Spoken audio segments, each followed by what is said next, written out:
I still get a little charge every time I hear the open for the Ben and Woods show, which you are currently listening to on 97.3 The Fan. Great to be here with you this morning. Let's get our heads right for a Wednesday. I'm surprised it's only Wednesday, to be honest with you. It's felt like a little bit longer of a week. Last week was fairly excruciating based on the play of the local baseball club. But you know what? This week, 1-1 so far since we've been back, and we will discuss all of the little intricacies of last night's game. I'm very proud that I said that word right because I never do. Intricacies. My little guy who's 7 is having a hard time saying animal. He's saying aminal. And he's like, I can't. Aminal. I said animal. He said aminal. Animal. Aminal. So, as you learn, I'm 50 years old. I can't say asterisk. It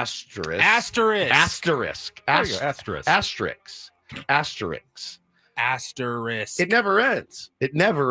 Even the older you get, and then you start to lose your faculties, and then you can't say words. So listen, just one long learning experience, but we appreciate you being here very much. I'm Woodsy. That's Paul Reindl. He's the executive producer of the program. Good morning, Paulie. Hey, how are you? Doing great. Ben Higgins, your friendly neighborhood sports anchor. Good morning to you, sir. Good morning. And not too discouraged. Yeah, tough loss last night, but those are still going to happen. And it was good to see Michael King back on the mound as well. We'll talk about that this morning, of course. Yeah. I wanted to start, though. I was driving home from the gym yesterday, and I was talking to my mom on the phone, and I got a phone call, and I go, hang on, Mom. I'll call you back. To my boss. And I go, oh, boy. He's calling me in the middle of the day, about 1 o'clock. I go, this can't be good. I go, this can't be good. Hello? Hey. Hi. How are you? I'm fine.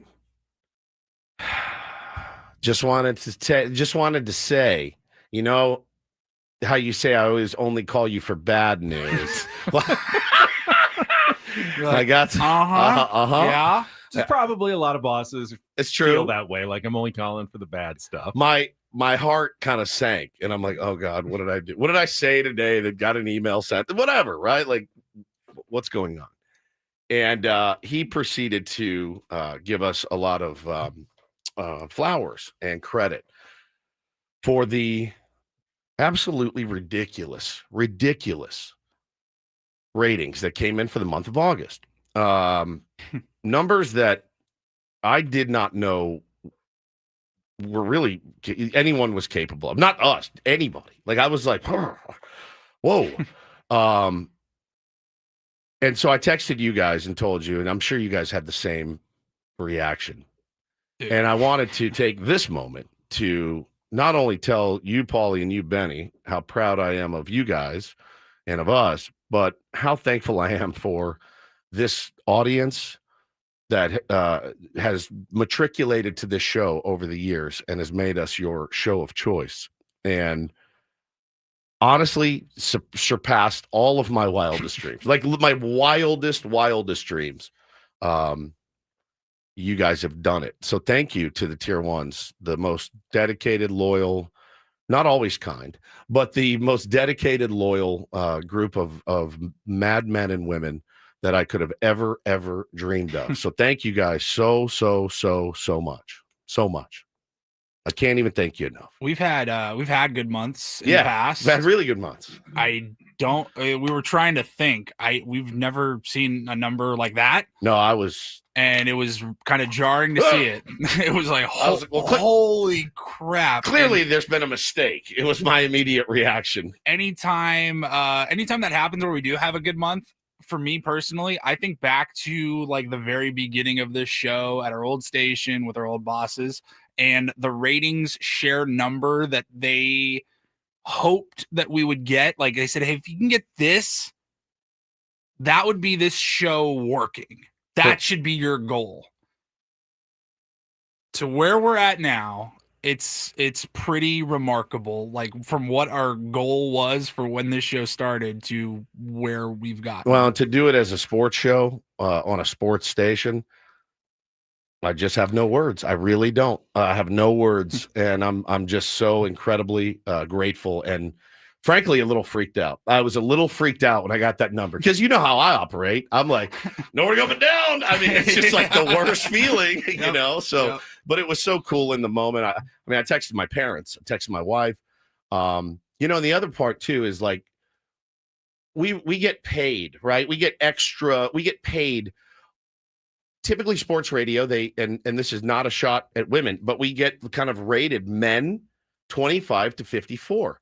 And so we always have pretty good male numbers. When he told me the numbers that we got for persons or adults, including women, that's what I wanted. I wanted a whole encompassing thing. I didn't want I don't want to cater to just men. Ben does. I mean, all he wants to do is talk about boobs and Cinnamon the stripper and, you know, Delilah and just Hooter research. Yeah, Hooter research. I mean, booty rocking everywhere. If he has, it is 6 o'clock in the morning. If that's all he thinks about, he's just catering to men. Ganja, aka cannabis. He's a degenerate. He's a degenerate. So thankfully, the softer side of Paulie and I have been able to get some women to listen to this program. F you. Right. I really didn't know what to say or think when I saw that yesterday. My first instinct, honestly, this is probably bad. Is there a mistake somewhere? That's what I thought too. Somebody did something. You left something on. You can't possibly really like us that much. Let's not act like radio ratings the way they're still calculated in 2025. This would be the point where maybe I would explain radio ratings. I can't. You can't. I don't know that anyone really knows exactly how they work. They are the most impenetrable, mysterious thing about our job. They're just a number that magically appears about 3 weeks after the end of every month. Yeah.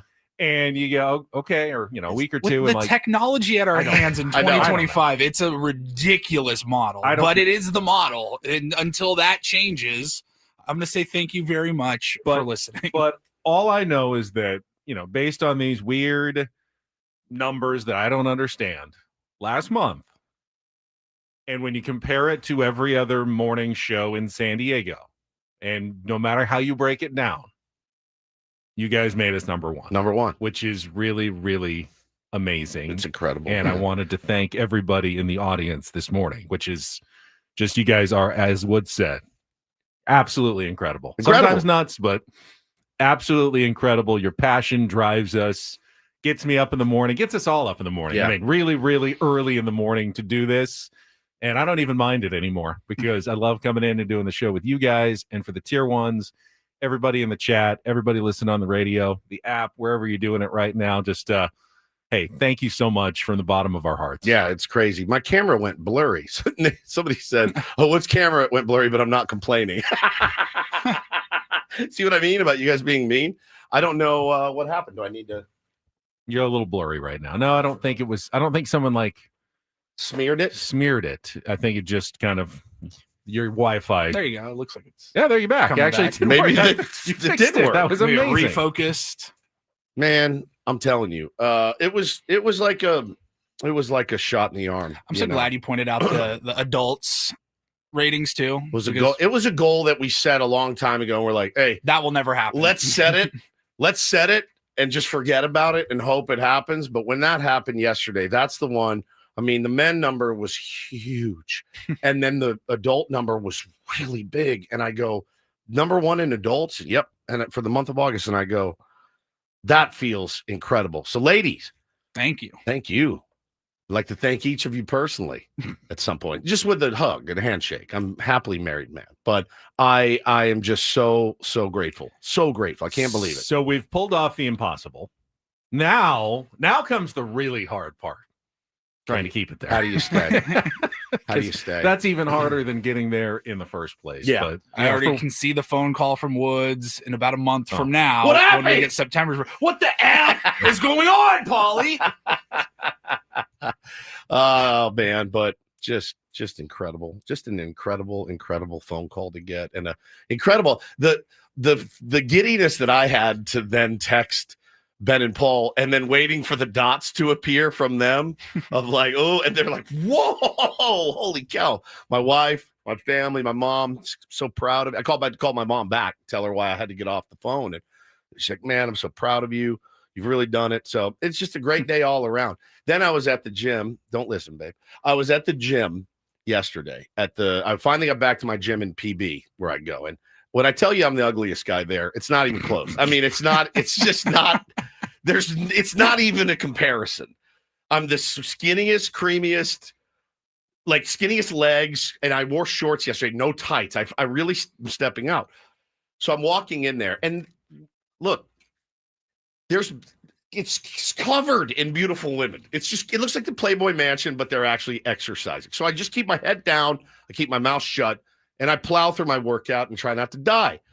And yesterday, after like a year almost, a tier 1 grabbed me like by the shirt and was like, "Woodsy," I'm like, "Yeah." And he's like, "Dude, I'm a huge fan. I listen every single day." And on the floor of the gym, was like, "Can I get a picture with you?" And I'm like, "Absolutely, you can get a picture with me." Snapped a little selfie. People are looking, who's that guy? Why is he taking pictures with him? I was like, you know what? Today was a really, really great day. So it was awesome. Now, Padres did let me down a little bit last night, but I'll tell you what, my blood pressure didn't go through the roof last night. I put it in the chat earlier. I feel like sometimes you just lose a ball game. Like there's games that drive me bananas. Last night was one of those. I'm going to try to look at the positives today. Because there were some for sure. I mean, you'd be a fool to think that there weren't. Sometimes you just lose a ball game, and we will talk about that. Later on in the program. We will. Mostly the positives, I think. Again, I feel the same way you did about last night's game. Sure, Robert Suarez gut punch, giving up a 2-run home run, but it's not like he even gave up a lead in the 9th inning. You weren't guaranteed to win that game, even if he gets through that inning in the 9th. You need to still score a run at some point, which is very hard to do in Major League Baseball. That was a close game that could have gone either way. Reds are not a bad team.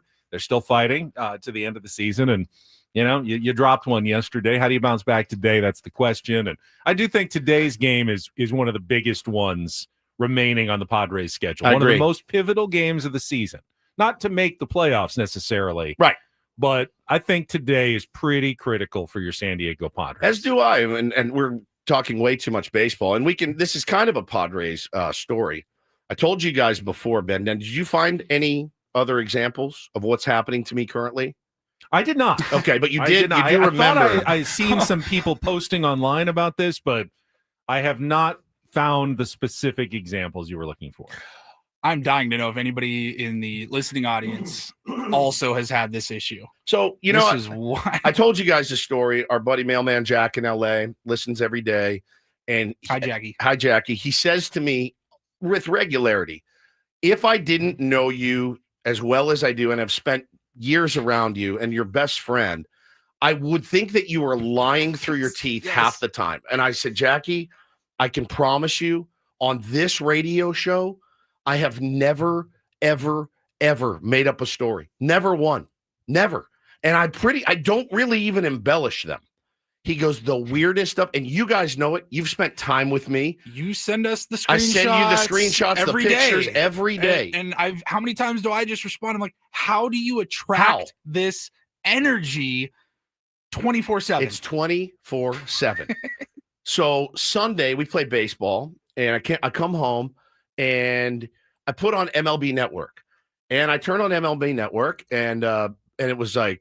It was in Spanish. And I go, oh, that's weird. Maybe they're doing they're doing something to celebrate the Spanish, broadcast. No big deal. So the game comes on. Game was a day game, that game. So I didn't think too much about it. Sunday night, get the kids down, eat dinner, whatever. Didn't even have the TV in the living room on. Now, again, this is the TV in our living room.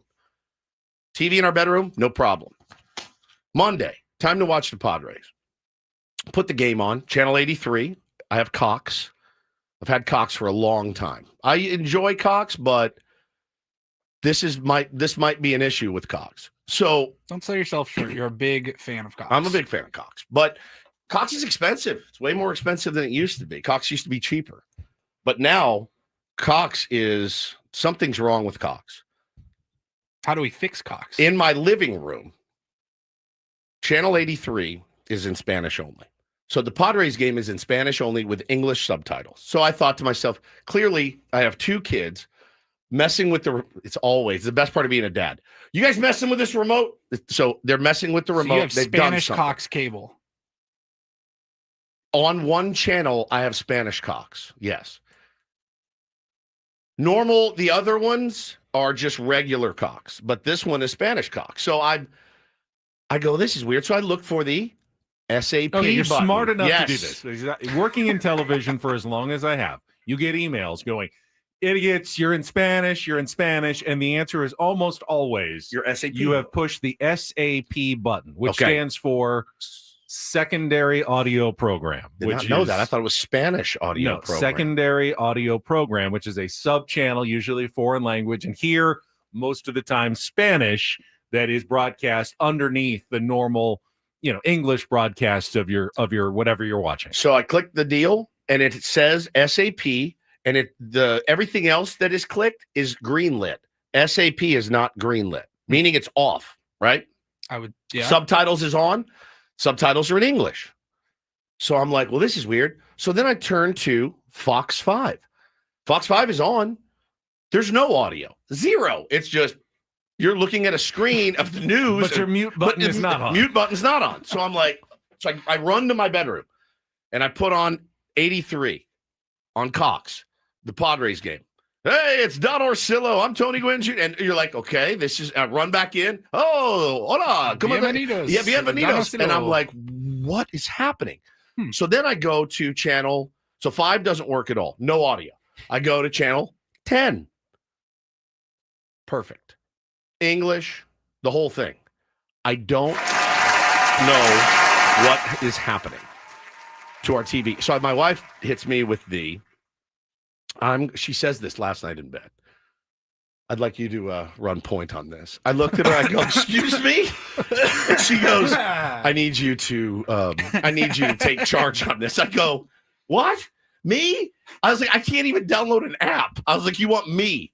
She's like, well, I'm not going to spend my time on the phone with Cox. I go, I know you don't like Cox very much. You probably like Cox less than you used to, but I would like you to handle the Cox situation. So much. I'm begging you to handle the Cox situation, in fact. But I don't want to do it. You're better at handling Cox than I am. So if you want me to do it, I really don't want to. She goes, well, maybe it's time for an upgrade. Or I go, an upgrade? We pay $350 a month. She's like, well, maybe somewhere we can pay $600 a month. Will that make it better? What will it cost me to fix this Cox situation? And if you're going to upgrade your Cox, you're going to have the Cox guy come over. Cox guy's going to come over. He's going to have to help out. Yeah. Yeah. Then you have another guy in the home.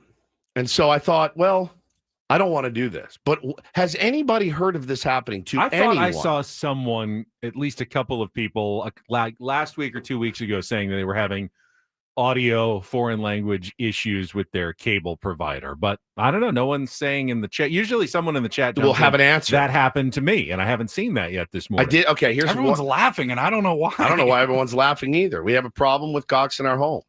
And somebody said, reset your cable box. That will force it to do a hard reset. All right, I will try the old hard reset today. You haven't done that already? No, but we have the same cable. Yeah. We have the same cable box for every TV. The answer to everything in the year 2025, the is first answer is unplug it and then wait like 10 seconds and plug it back in.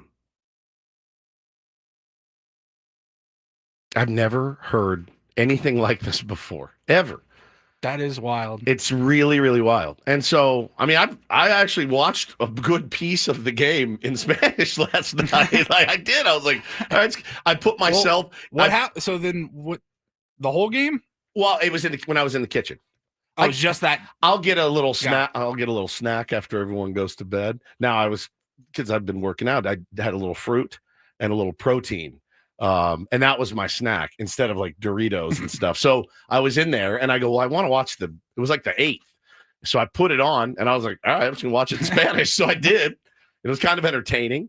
But I don't know what the problem is. I really have no idea. So I will try the hard reset. And if it doesn't work, we may have to fix our Cox in our home, which is a problem. It's never heard of anything like that happen. Straighten it out. What? That makes you laugh after all that? Dynamite drop in. He was so quiet throughout. He hadn't said a word.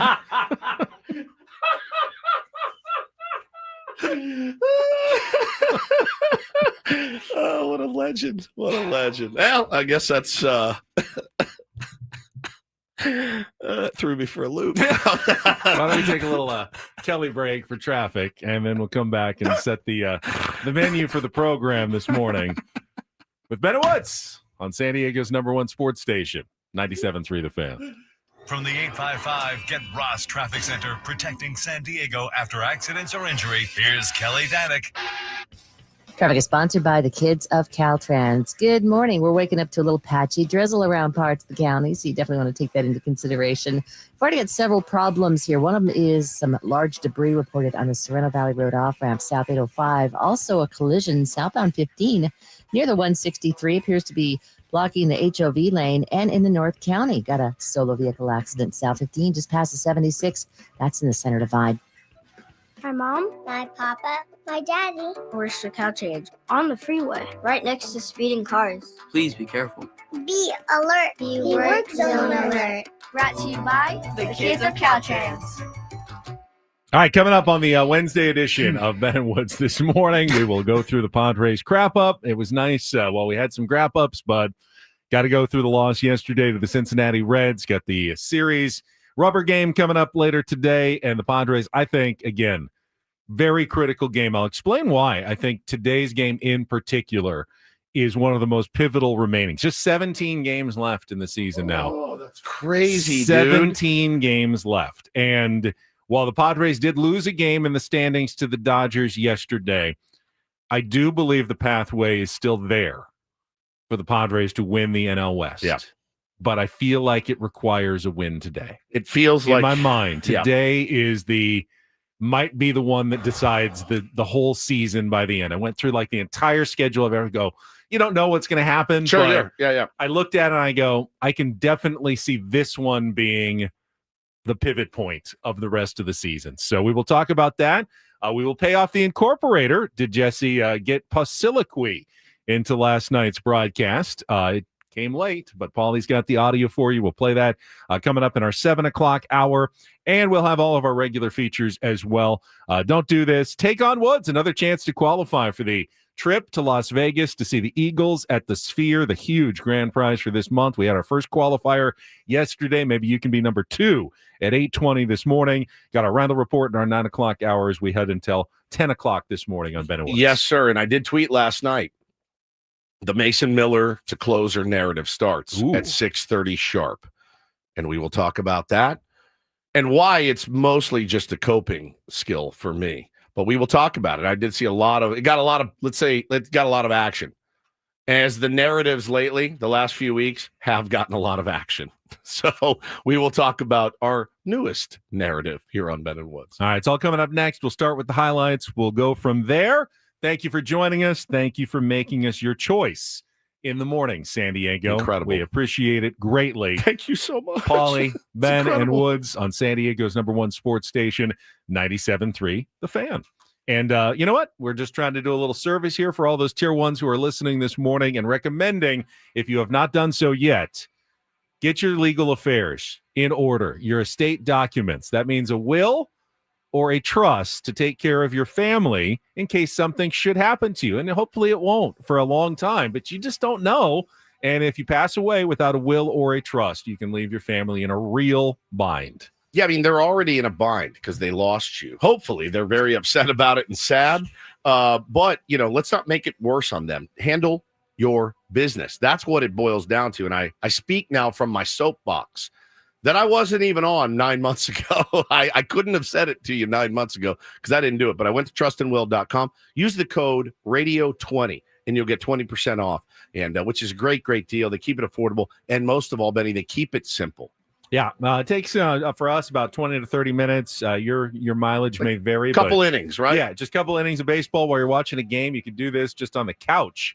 You don't have to go to a lawyer's office, no billable hours. It's affordable, and even more affordable, as Wood said, when you use the code Radio20, keep your family out of probate court with the trust, or just, bequeath some possessions with a will that you want to send out, or even pick guardians for your children. You really should have that done no matter what. Again, go to trustandwill.com. Use code radio20 at trustandwill.com.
Hey, player, this is all yours.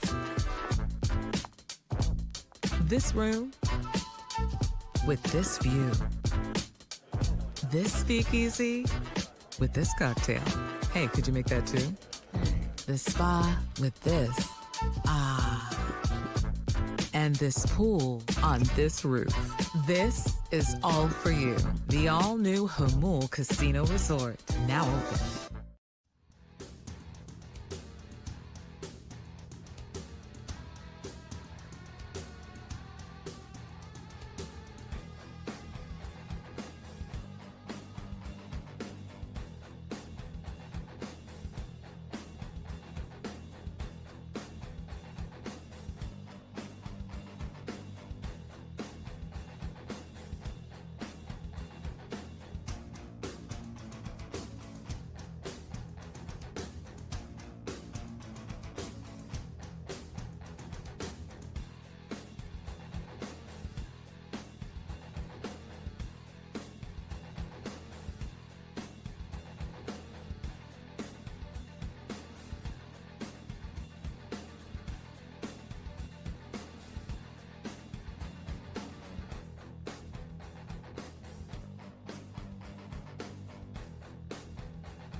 We've said it many times. What? Cox? Cable? Well, that, yes. You did say that many times. You said that many times. We're not the handiest of handymen on this show. Paulie probably the handiest of the three. Yeah. You and I lag He plays it far down, behind. but Yeah. he's really could do it. I don't know what you're talking about. He's actually changed his own oil before. He could hang stuff in his home. Like, he's handy. He puts stuff together. We don't. Had a moment last night. You did? I just follow directions. Yeah, it's fair. So the one of the cars, the one my son drives, my old car, my old Honda, wouldn't start. Pretty sure it was dead battery. No, I don't think he had left anything on. Just, I don't know, whatever. Yeah, just old. Whatever, just old. I should be able to there's an auto parts store a minute away. Yeah. I should be able to do this on my own, but I'm just scared of it. It's like, it's electricity. Replacing a battery. Yeah, it's electricity. I don't want to do it. I wouldn't even attempt it. So I didn't. I called the AAA guy. Yeah. He got out there within 45 minutes. Yeah. Had a battery with him. Bought it from him. Yeah. He probably paid too much for the battery that I needed to, but it was as convenient as possible. And but it was done. You're not dead. Also. I'm not dead, though. That is true. I'm not. Good. I was gonna say dead. I have done that, but I also pay for AAA, and it's like, well, you would have. That's literally like part of why I'm paying for it. So you would have died had you replaced the battery. That's like you would have died. He does it, and they're color coded. There's the red one and the black one. Yeah. And he's doing it. So it he didn't just charge very it. Simple. No, it was totally dead. It was dead. It was at zero. Don't know what happened. But yeah, you would if you had to replace that, you would have died. You got caught. You got your hand caught in something. You would have died. The part that really annoyed. Oh my goodness, annoyed me though. He said, didn't you just like our records show you just like replace this maybe within the last 2 years? That should still be under warranty. Do you still have the paperwork? Because we can give you a free battery. I'm like, no, can't find the paperwork for this battery. Don't you have this online? It's 2025. You don't have a record of this? Well, you'll have an email for this one when you buy it. So keep the email. Of course, this one will probably never fail now that I had the email and I'm going to save it. But yeah, I felt like now I paid an extra $200 that I didn't have to pay yesterday. Mac Daddy wants to know out of the three of us who can say they've changed their own oil before. Just Paulie. Just Paulie's the only one. I wouldn't even attempt it. You Diesel says the alternator is shot, Ben. You just made that up. There's no such thing as an alternator. Nope. No, there's not. I replaced the alternator in my old truck. What? You guys really do make me feel a lot You're manlier very than manly. I really am. It was not that hard of a thing, I think, for a guy that knows what he was doing. It took me like 8 hours. I was having my buddy who's a mechanic up in Washington FaceTime me, and he's like, all right, you see that thing? Yeah, unhook that. I'm like, okay. Lou goes, can you even open the hood on your own? And the answer is yes, but not before I panic for a moment. Yeah.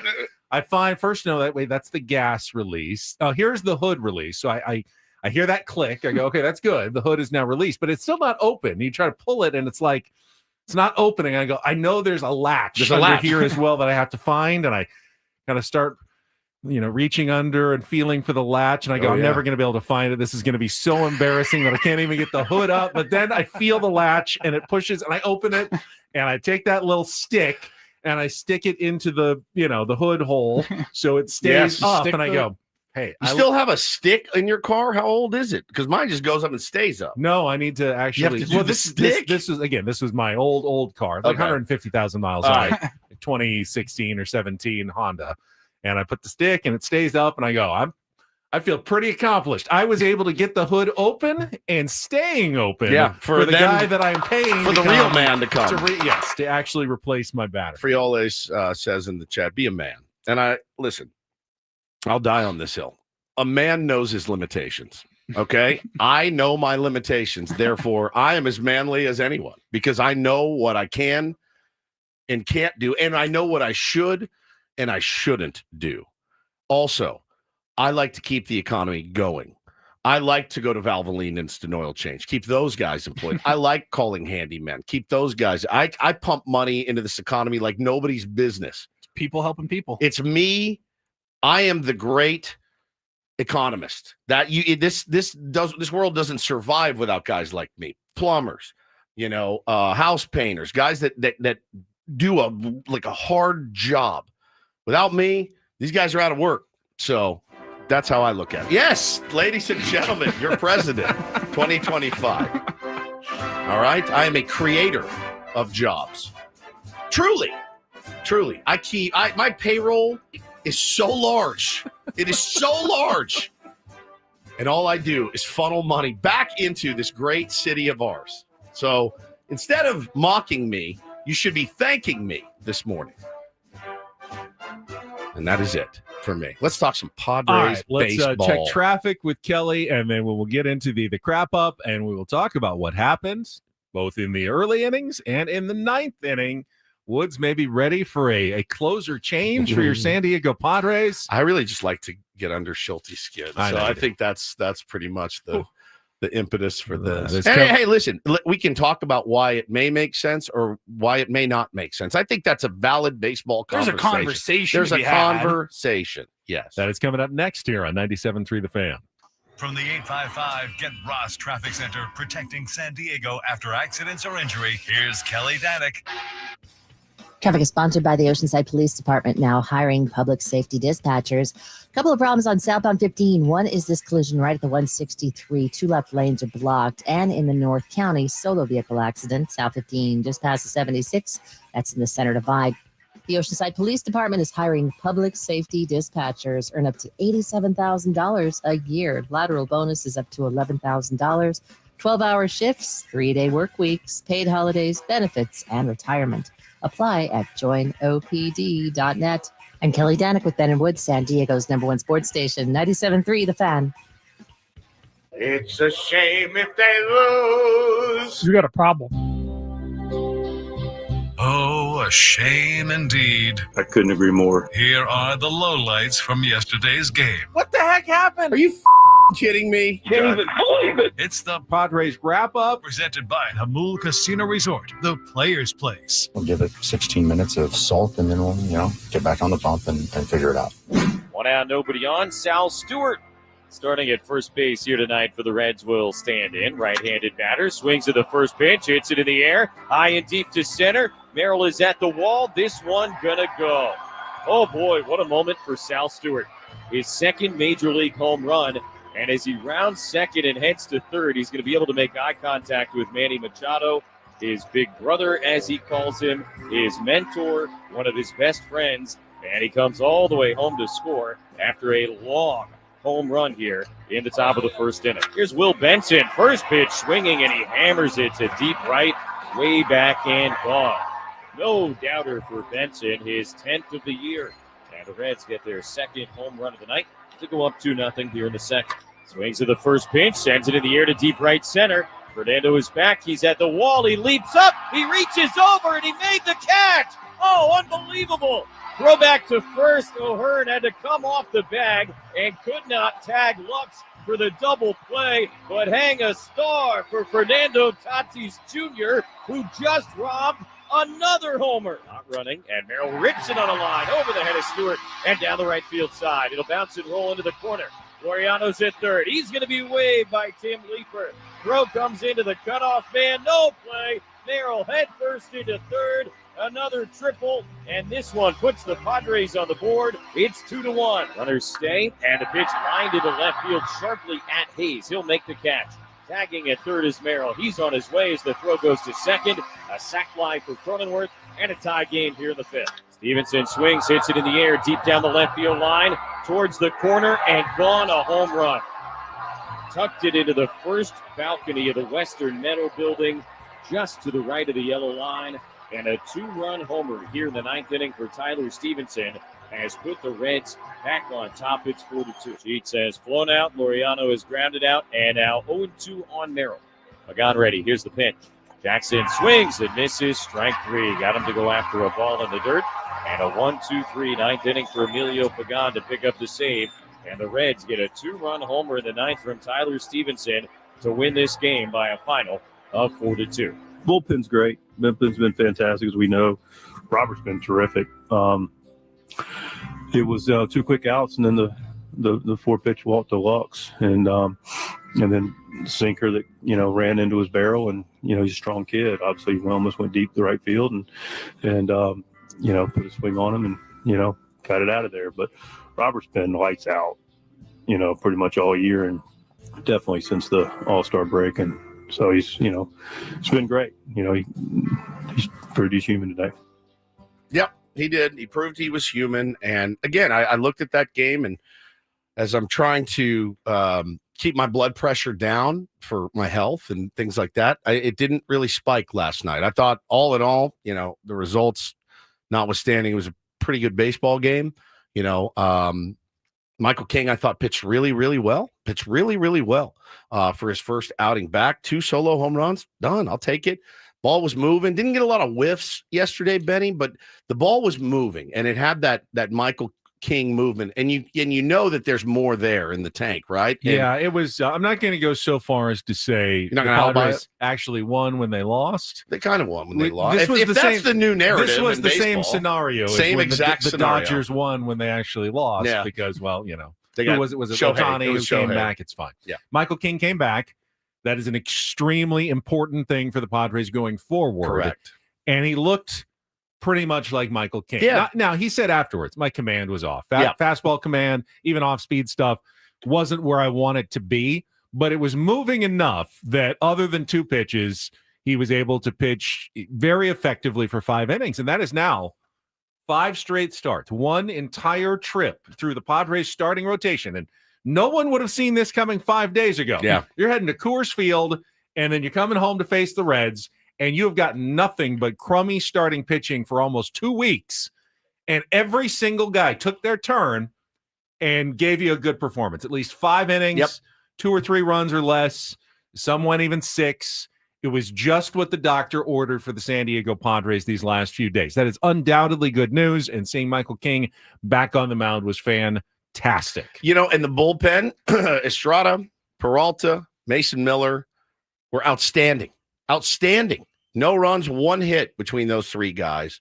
And Robert Suarez, again, it's just the brutal walk to Gavin Lux. And, we talked earlier before the show, Benny said, he may have been trying to work around a lefty. I don't think a closer should ever, especially in a tie game, ever work around anybody. I mean, unless it's Shohei Ohtani, certainly not Gavin Lux slugging OPS of 719.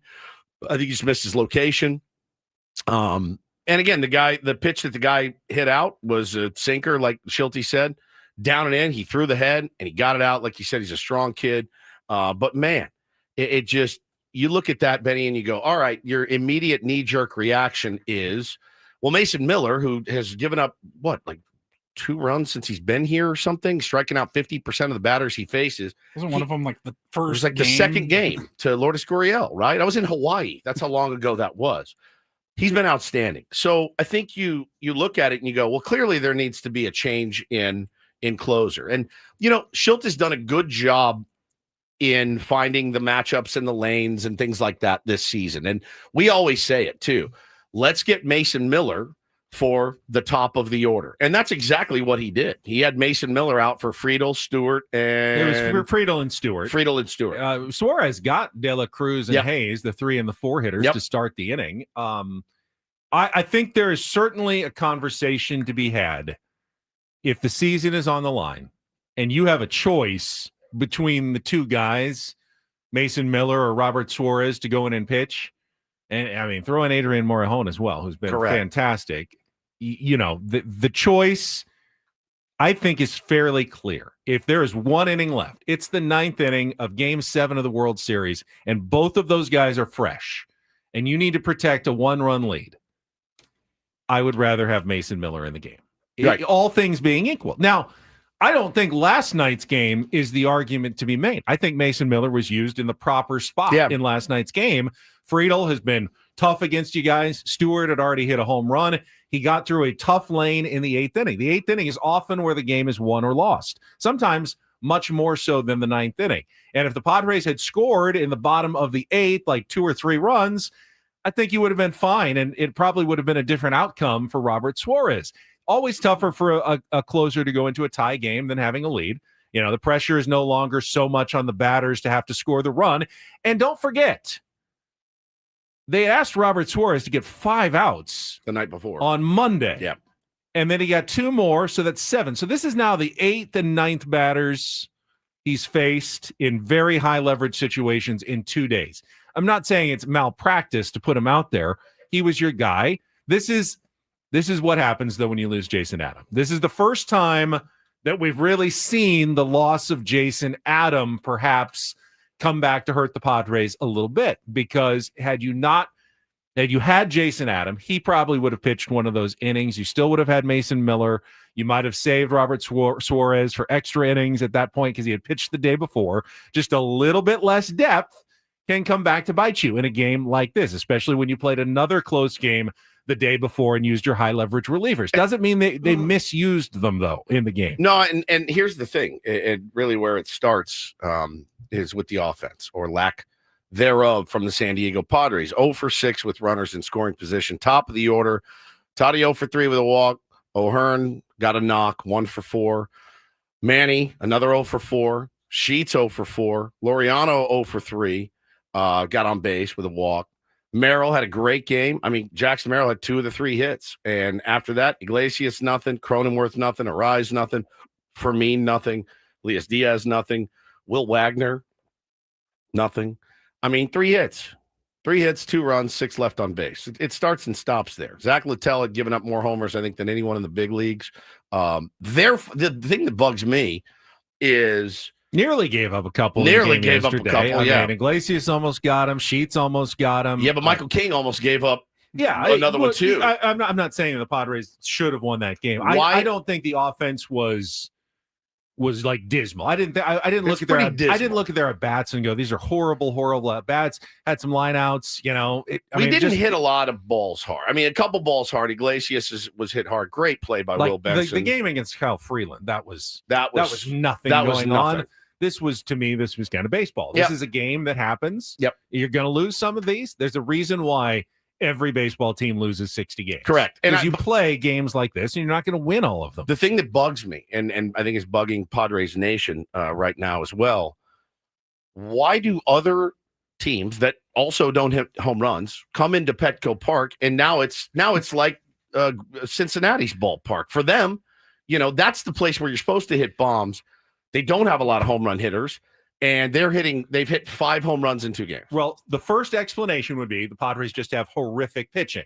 But of course, that's not true. It's not true. They've been elite in run prevention all year.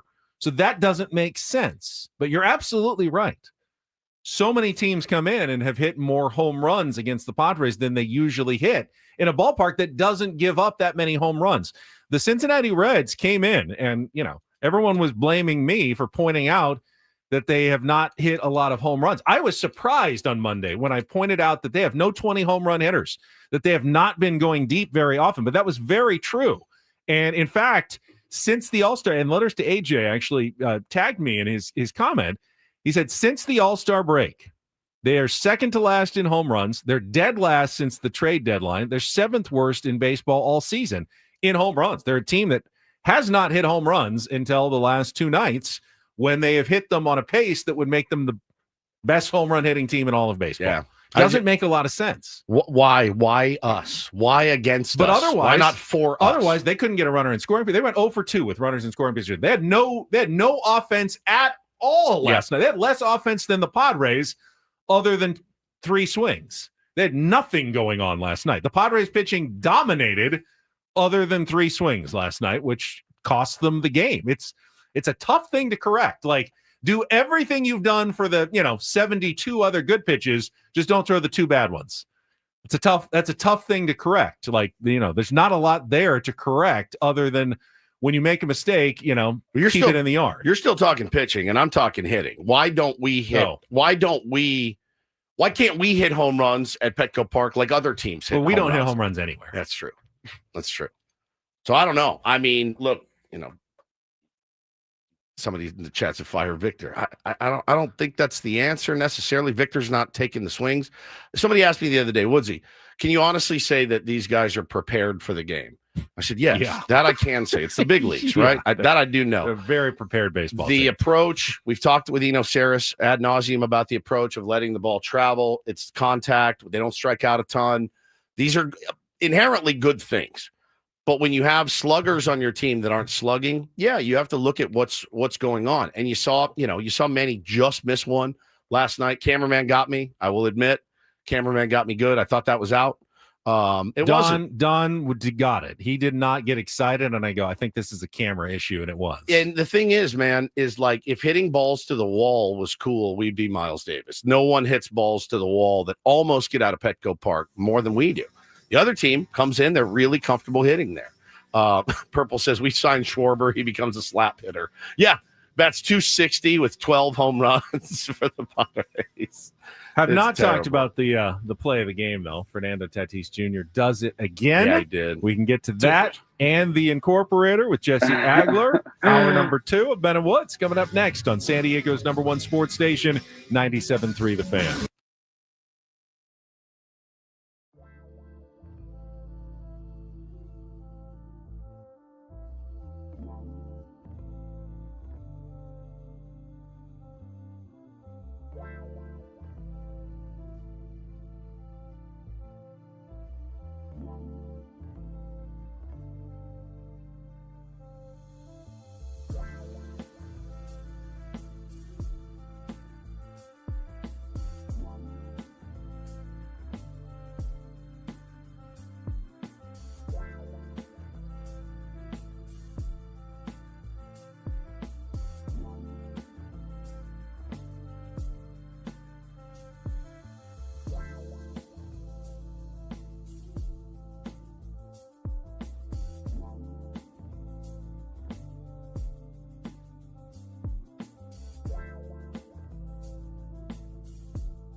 He's already won one platinum glove.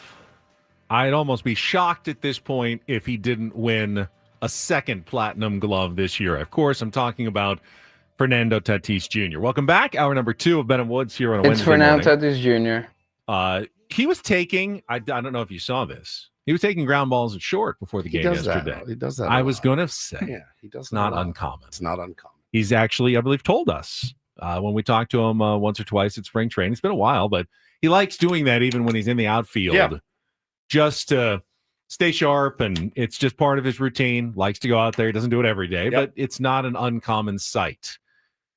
I know there had been a lot of speculation about moving one of the outfielders into shortstop, Jackson Merrill or Fernando Tatis Jr., because of their experience at the position while Xander Bogaerts is out.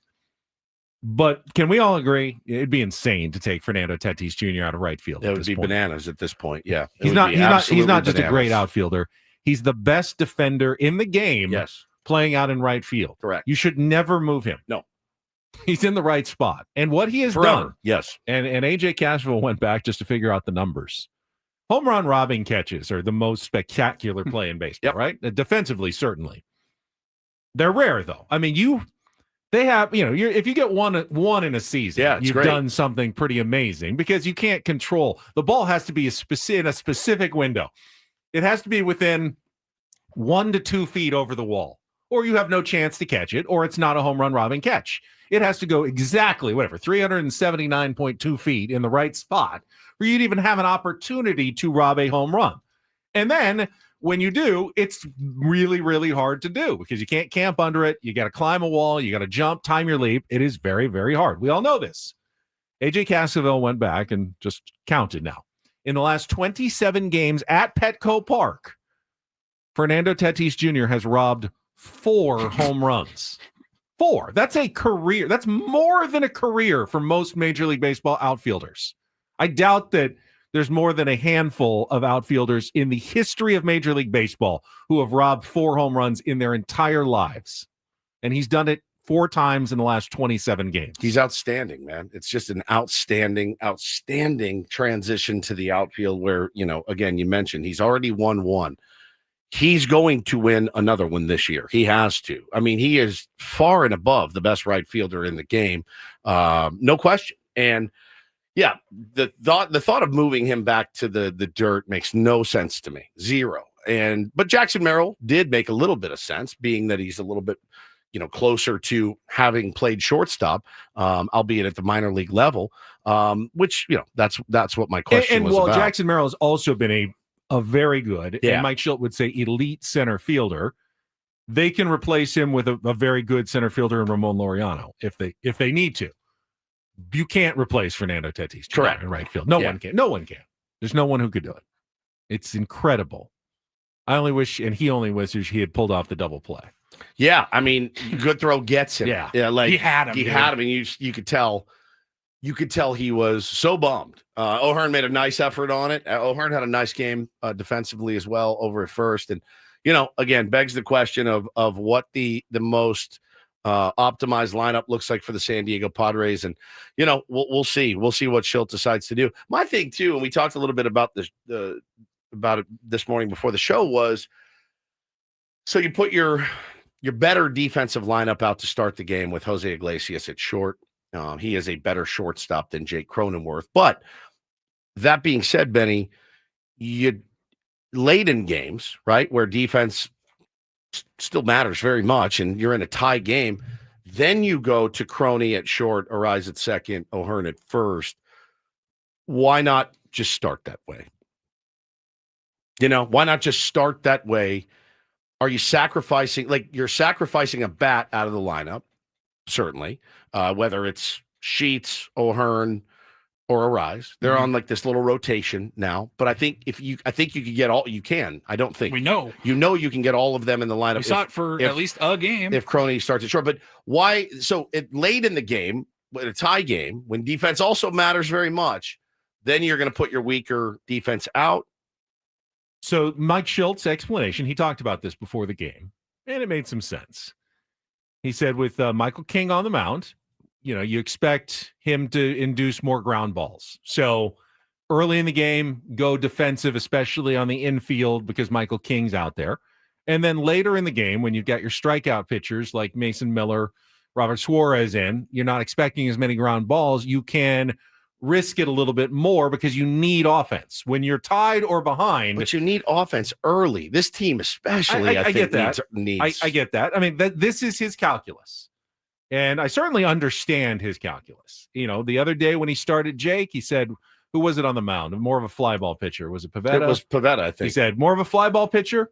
I think we can go for the offense in that situation. More of a ground ball pitcher, probably want to go for the defense. But later in the game, you have more strikeout pitchers in the game. You can go back for the offense, especially when you need it. Now, when you have a lead, of course, you're not going to take out your defensive guys because you don't need to score any more runs to win the game. You need to prevent runs, and you automatically win. You can't win the game at 2-2, though, unless you score. You have to score to win the game. So he did something that was a little more aggressive offensively, and then you cross your fingers and hope it doesn't come back to bite you. It didn't last night. No, it didn't. I don't think he even got a play. It hasn't bitten you yet. No, it has not. But again, I ask you this question, and I want an honest answer out of both of you guys. Is anybody on the planet mad if Jake Cronenworth starts at shortstop and over Jose Iglesias, essentially? No. To get all of the better bats, more slug, albeit not a lot of slug on this team, but more slug. That's what you got. That's what you got. Is anybody mad? Is anybody say, no, Schulte, you're an idiot, man. You should have started McCoy. He's got a better glove. I can't believe that Crony bobbled that ball. I really think this team right now, as it stands with what are we ranked offensively? Like, you got to go for runs. You need runs. You got to figure out how to start scoring runs at a prodigious rate, especially when you get to October. You got to have your best guys. That would have gotten, had he done that would have gotten Luis Ariz into the lineup instead of Jose Iglesias. Correct. It's an upgrade. Yeah. No doubt about it. But it's a slight downgrade at both of your middle infield positions. Yeah. I'll take the. You got to make adjustments when your shortstop goes down. You have to make adjustments. You're upgrading one offensive position to downgrade two defensive positions. Correct. That math doesn't work out as well. Works out for a team that doesn't score runs, though. Like if we're scoring runs is a scoring runs is a problem. That defense hasn't yielded a lot of runs, right? That defense that you just mentioned. It is not. You got how many games left? 17? 17. All right. If they go out and completely soil themselves, committing 4 errors a game. All right, fine. I was wrong. But until that happens, I think you got to roll with your best offense. I do, especially for a team that just doesn't score runs. And again, I look at it and I say, I want to go down with my best guys, with the guys that give us the best chance to win and score runs. You have to score runs to win. We don't score a ton of runs. And this is very matchup dependent. I would fully expect, if he's healthy, Jose Iglesias to be in at shortstop today against a left-handed starter. I don't know if Andrew Abbott's splits are traditional or reverse, but isn't he fairly nasty against everyone? He's fairly nasty against everyone, but based on what we've seen from the Padres and Mike Schilt, he'll play those matchups. And Jose Iglesias, who got hit in the hand and did exit the game, that may have been part of it as well. I don't know if that was part of it, but he got hit in the hand and then exited the game later. He will probably be back at short if he is healthy today against the left-hander. This is crazy. So left-handers hit to an average of 233, 275 OBP, slug 341. Right-handers hit to an average of 230, OBP of 289, slug 380. But the strikeouts, he strikes out. He's strucken. I almost said strucken. He has struck out 33 left-handers, 97 right-handers. He faces a lot more right-handers. 129. I don't know the ratio. 129 ABs to a 413.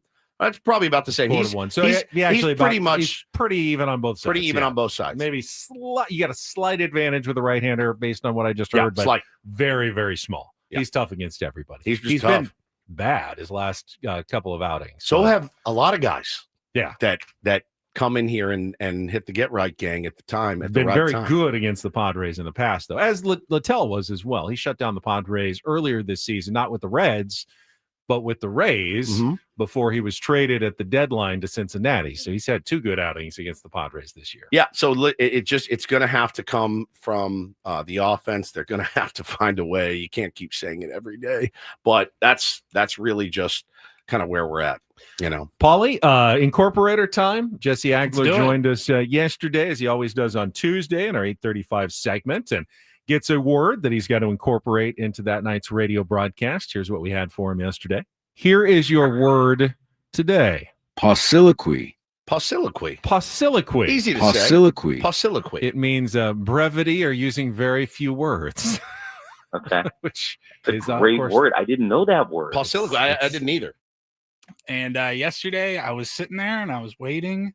Came in the 8th inning. I finally got a text from Jesse. He goes, whoa, almost forgot. It's 2-2 still. And I'm like, hey, it's a tight ball game. I certainly was not going to bother you and remind you about it, but he did get it in. It was Ryan O'Hearn at the plate in the bottom of the 8th inning pitching mound visit. Ryan O'Hearn will be the batter, and the catcher Stevenson going to go out and visit Phillips. Just a 2-man meeting on the mound right now. Stevenson and Phillips, and a very brief chat. Stevenson, the Cincinnati catcher, very much a silicon kind of guy, and he's already back towards home plate. Switched it up. Silicant, but root word, fine, gets it in. Very few words spoken during the pitching meeting in the 8th inning. He's the best. I thought maybe what is there left to say about Fernando Tatis Jr.'s defense at this point? Nothing. I mean, he's a legend, man. It's time for Pauciliquy because we have nothing left to say. That's right. Nothing else you can say. Keep up the great work out there. But yeah, I think offense today is going to have to be the star of the show. You do trust Nicky P, keep you in a ball game, but it scares me. Nicky P traditionally in his career has been susceptible to the long ball, and now that we're facing murderer's row of home run hitters, to be 5 different guys, right? To be out homered 5-0 on a homestand it just can't happen, man. It just cannot by happen. the Reds. Oh, somebody wants to know. Have you guys ever heard of a show called Car Talk with Click and Clack? Car Talk. It's Car Talk with Click and Clack. Have you ever heard of that? No. Because I'm getting. I've heard of the Car Guys. Because maybe that's it. No. Have you ever heard of Click and Clack? I've never heard of Click and All Clack. right. So Maddie in the chat is making me feel like I don't know my business because I don't know these guys. NPR show Car Talk. Car Talk with who? Click and Clack. Click and Clack. When did it air? For over 30 years, Wow. Car Talk has offered unbiased reviews. I thought it was Bob and someone. Click and Clack. Car Talk. Tom and Ray. Magliozzi. Oh. Hey. And when did it air? The Tappet brothers. Trying to see. Matt says one of the guys died. Tom died in 2014. Okay. I mean, also, I'm not listening to Car Talk. Feels like I could follow a YouTube video and still not be able to fix the late 80s or early 90s. Fix my car. Someone just talking me through it. There's absolutely no chance. I don't think that's what they were doing. I think they were talking about cars. Right. But not engines. Repairs. Is it all repairs? They weren't just like, hey, have you seen the new Datsun? It's really cool. 1986 Datsun. Yeah. You seen the new Impreza? It's super impressive. I think maybe that was it. I never heard of Click and Clack. So, I mean, I'm in the radio business. I've never heard of them.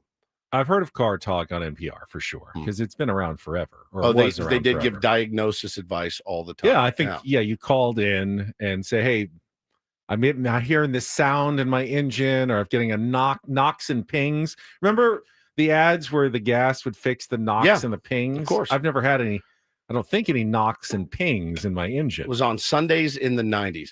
Jessica says, Sundays in the 90s, I was asleep or still up from the night before and was not listening to Car Talk ever. On Sundays in the 90s. That was a guarantee. But listen, now that I know, I'll go back and maybe check some of the archives. I'm a radio historian. I'd never heard of them. I consider myself one, but apparently I missed the boat on Click and Clack. Okay, I didn't know it was Click and Clack, but Car Talk on NPR was definitely an institution, I believe. Great names. Click and Clack. Now, was it serious or were they funny? I don't know. maybe funny. JH says exactly. Callers would call in and try to mimic the sound of their engine. Like, okay, my engine's doing this. See if we can find some old callers to click and clack. I'd like to hear a wheeze. Yeah, it's great. I can see how that would be entertaining radio at some point. I could too. Click and clack. It's like the Let's Talk Hookup guys, man. Those guys are legends. I've listened to their show a little bit, but I'm not a fisherman, so I don't have a tremendous interest in fishing. It's like Brent and Chase Wilsey. They talk about money management. I don't have any money, nor am I good at managing money. So, like, why would I listen to Brent and Chase Wilsey when they're telling me what to invest in when I don't have any money to invest? Does that make sense? The fishing show is legendary. Legendary. I used to come in. Sometimes I'd work mornings, and they'd be wrapping up their show on the old 690 back in the day. Yeah. Lines were absolutely lit. Slammed. I mean, it was like drive time, like when Jim Rome was on. But this was 6 a.m. on a Sunday morning. Yeah. You got some? I got some. All right, let's hear it. Public Radio with us, Click and Clack, the Tappert Brothers. And we're broadcasting this week from the April Fool's Center here at Car Talk Plaza. As many of you know, April Fool's Day is upon us here.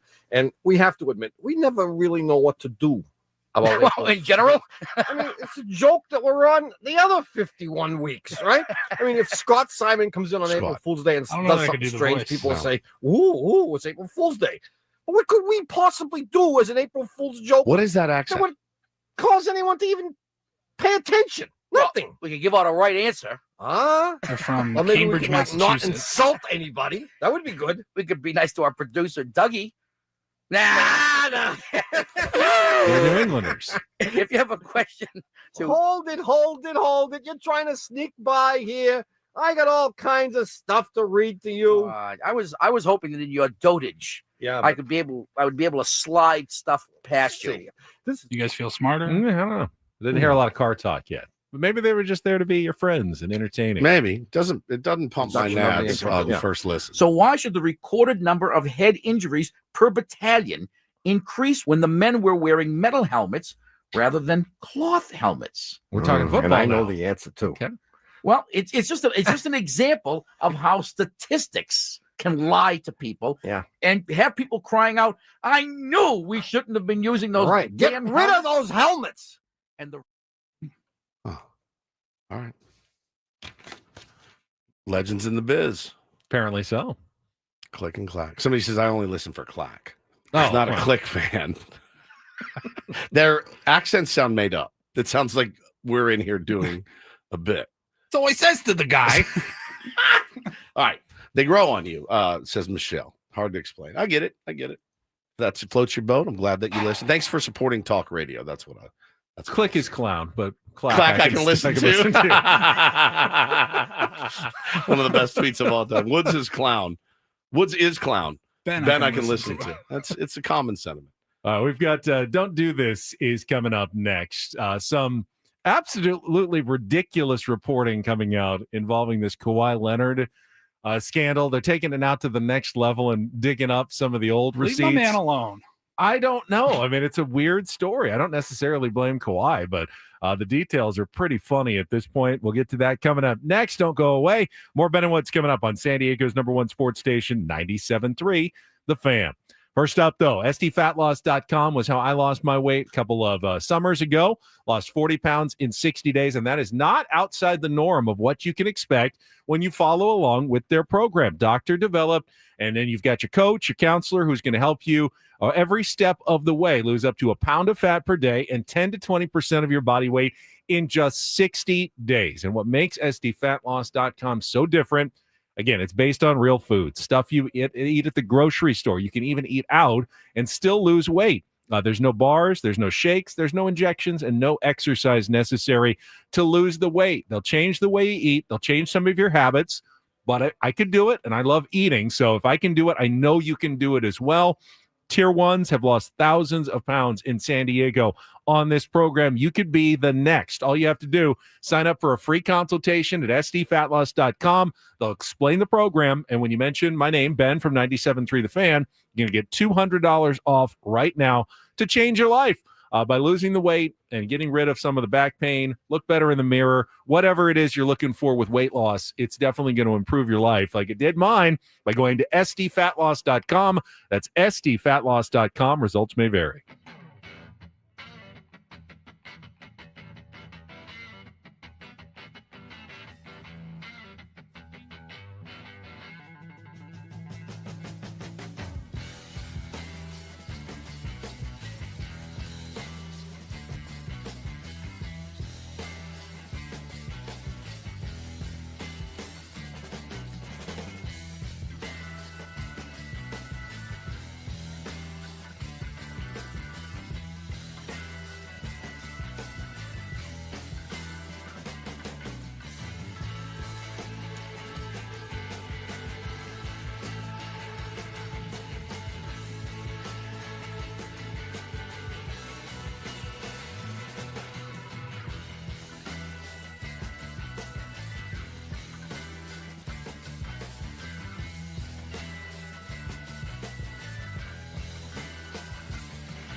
Hey, player, this is all yours.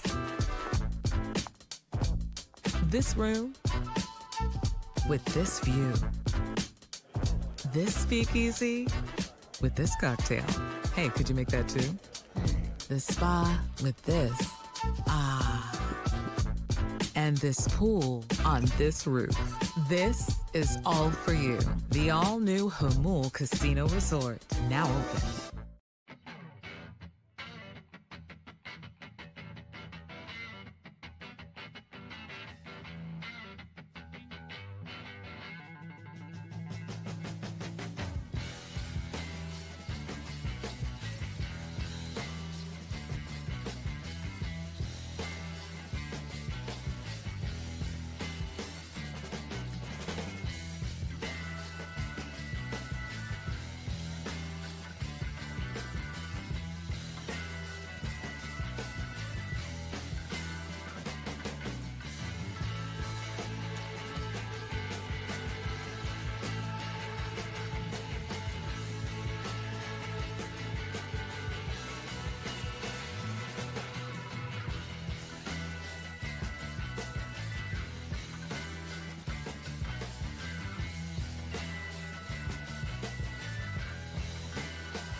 Don't do this on a Wednesday, brought to you by Trust and Will. Don't leave your entire estate, house, kids, and life savings up to chance if and when you die. Do set up a Trust or Will online at trustandwill.com. This is a lot more affordable than you think. Visit trustandwill.com for more info. I don't know why I found this just amusing yesterday, but of course, more people are digging into the story about Kawhi Leonard's, fake endorsement deal with the Los Angeles Clippers see a lot of tree planting jokes lately. Of course. Someone planted a tree. Kawhi gets $10 million, right, or something like that. And we'll see if anything comes out of it, if the Clippers will face any fines or lose any draft picks. I did see, it was pointed out, Steve Ballmer, no one could pay Kawhi Leonard more than Steve Ballmer did with the extension. The Clippers, because they were re-signing him, already pay him the absolute maximum they can. So it's not like he could have gotten more from somewhere else. Right.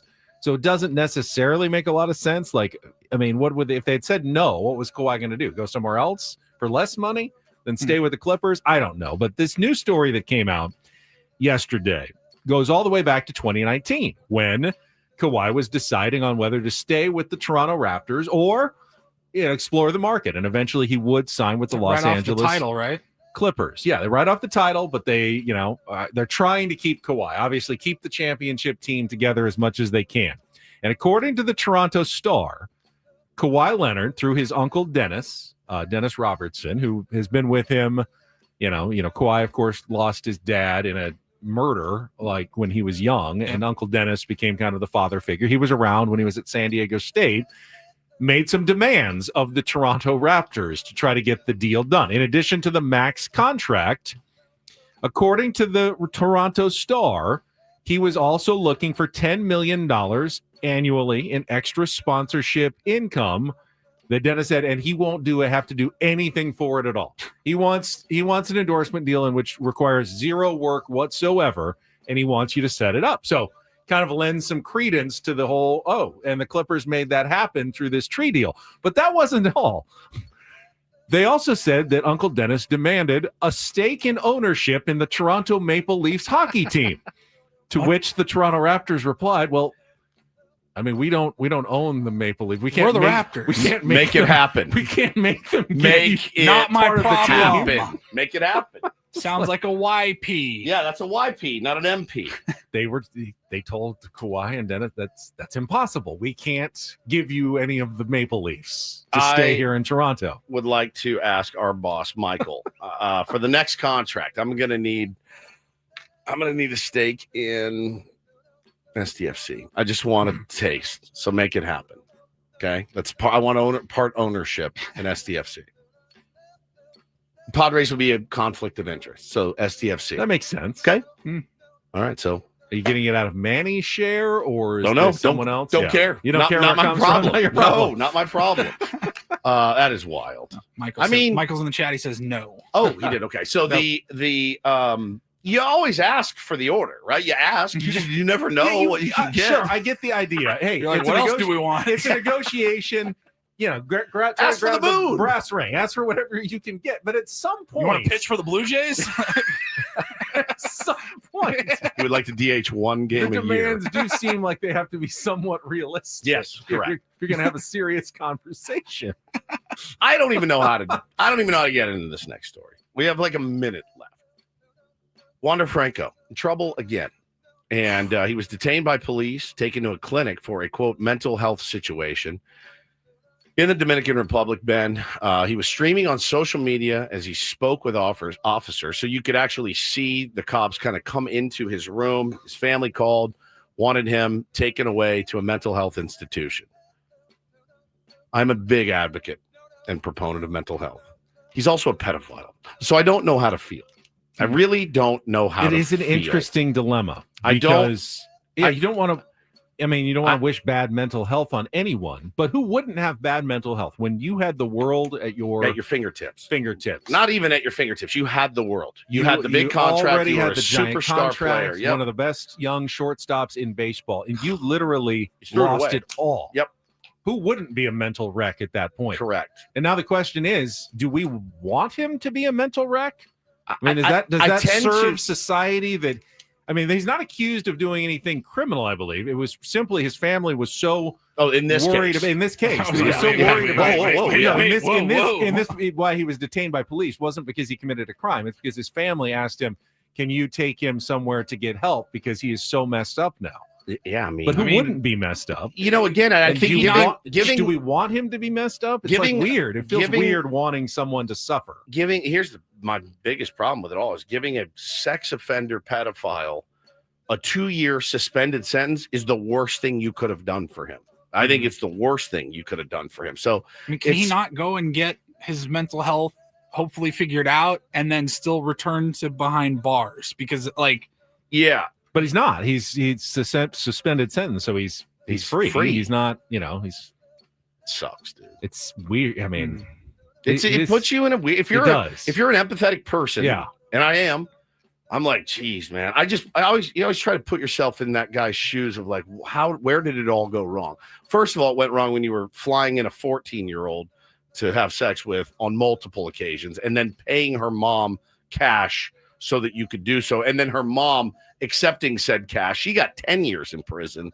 It's such a sordid. Lock them both up. Yeah, lock them all up. That's kind of how I feel. But even people who commit crimes can turn their lives around. Yeah, allegedly. Be better, help other people, and be productive members of society. And that's not going to happen if you can't get your mentals right. It's just gross. It's the whole thing's just gross, dude. It's just gnarly. I don't feel a lot of sympathy, actually. No, it's not sympathy. It's not sympathy. But I'm not cheering for him to have mental breakdowns either. I don't know. Weird. All right, finally, it's a weird story. Little do this. DD mega doo-doo. Just want to offer our congratulations to San Diego's own Xander Schauffele, who his wife Maya recently gave birth to a baby boy, Victor Schauffele. No one even knew she was pregnant, at least publicly. They kept it very private. She probably knew. She probably It's not knew. like Burning Man. Probably his friends, Patrick Cantley. They knew. It only really came out this week. Xander's on the driving range. Wait, what? It only came out this week because Keegan Bradley, all of his Ryder Cuppers are playing in the fall event in Napa this week at Silverado.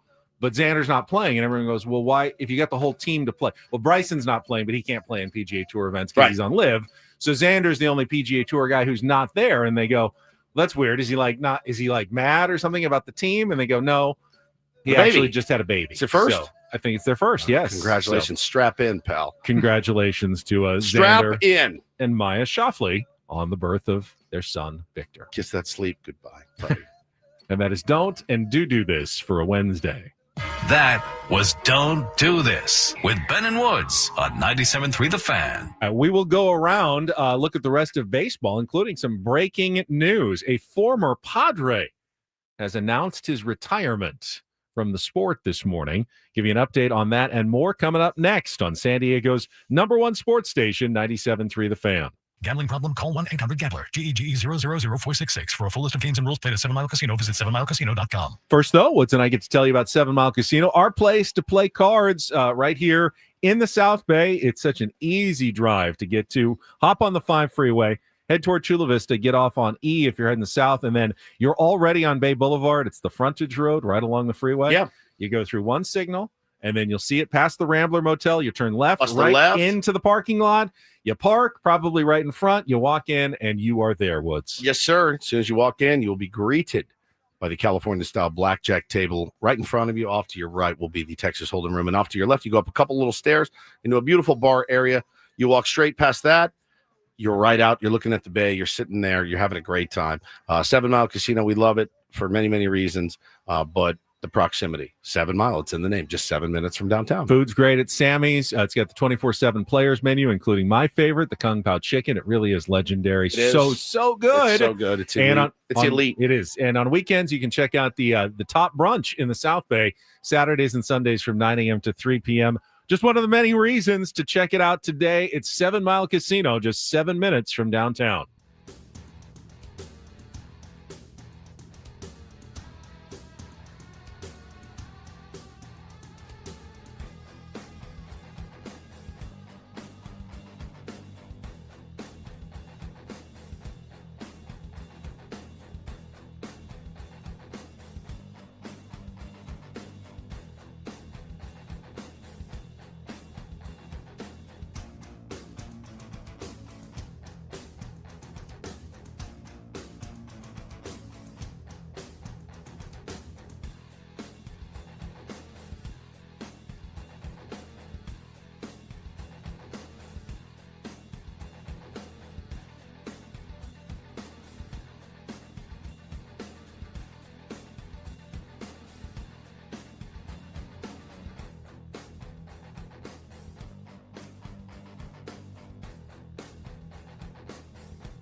Hey, player, this is all yours.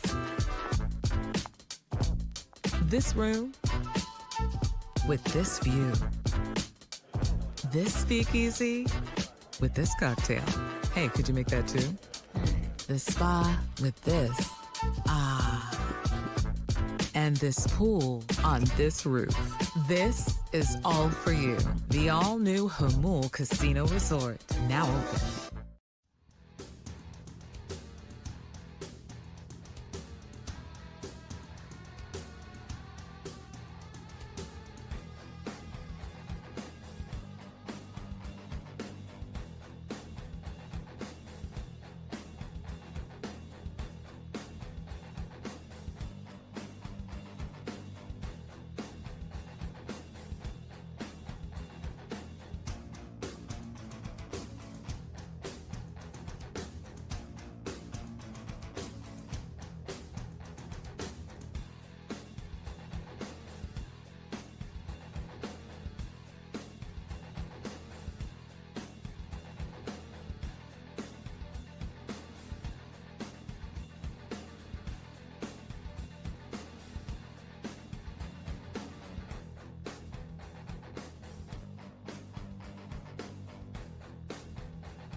Can't get anything by our tier ones in the chat. I mentioned breaking news that a former Padre announcing his retirement this morning, and a few people chimed in. Yes, Anthony Rizzo this morning announced his official retirement from baseball, and he will retire as a Chicago Cub and be honored this Saturday, and will accept a role within the Chicago Cubs organization of some sort, according to Jesse Rogers of ESPN. Now, I saw it as well. He was at the Yankees game. Yeah. Got some... chugged a beer. Yeah, chugged a beer. Got some applause at the Yankees game. Of course, he started his career with San Diego Padres for just 49 games in 2011 before general manager Josh Burns, well before A.J. Preller took over, dealt him in a swap for pitcher Andrew Kashner, thrower. I had just moved to town. I'd been here almost a year at that point, and I remember the day that came out. And he was a prospect for sure. But I remember getting excited about Andrew Kashner because you heard, man, this guy can absolutely sling it.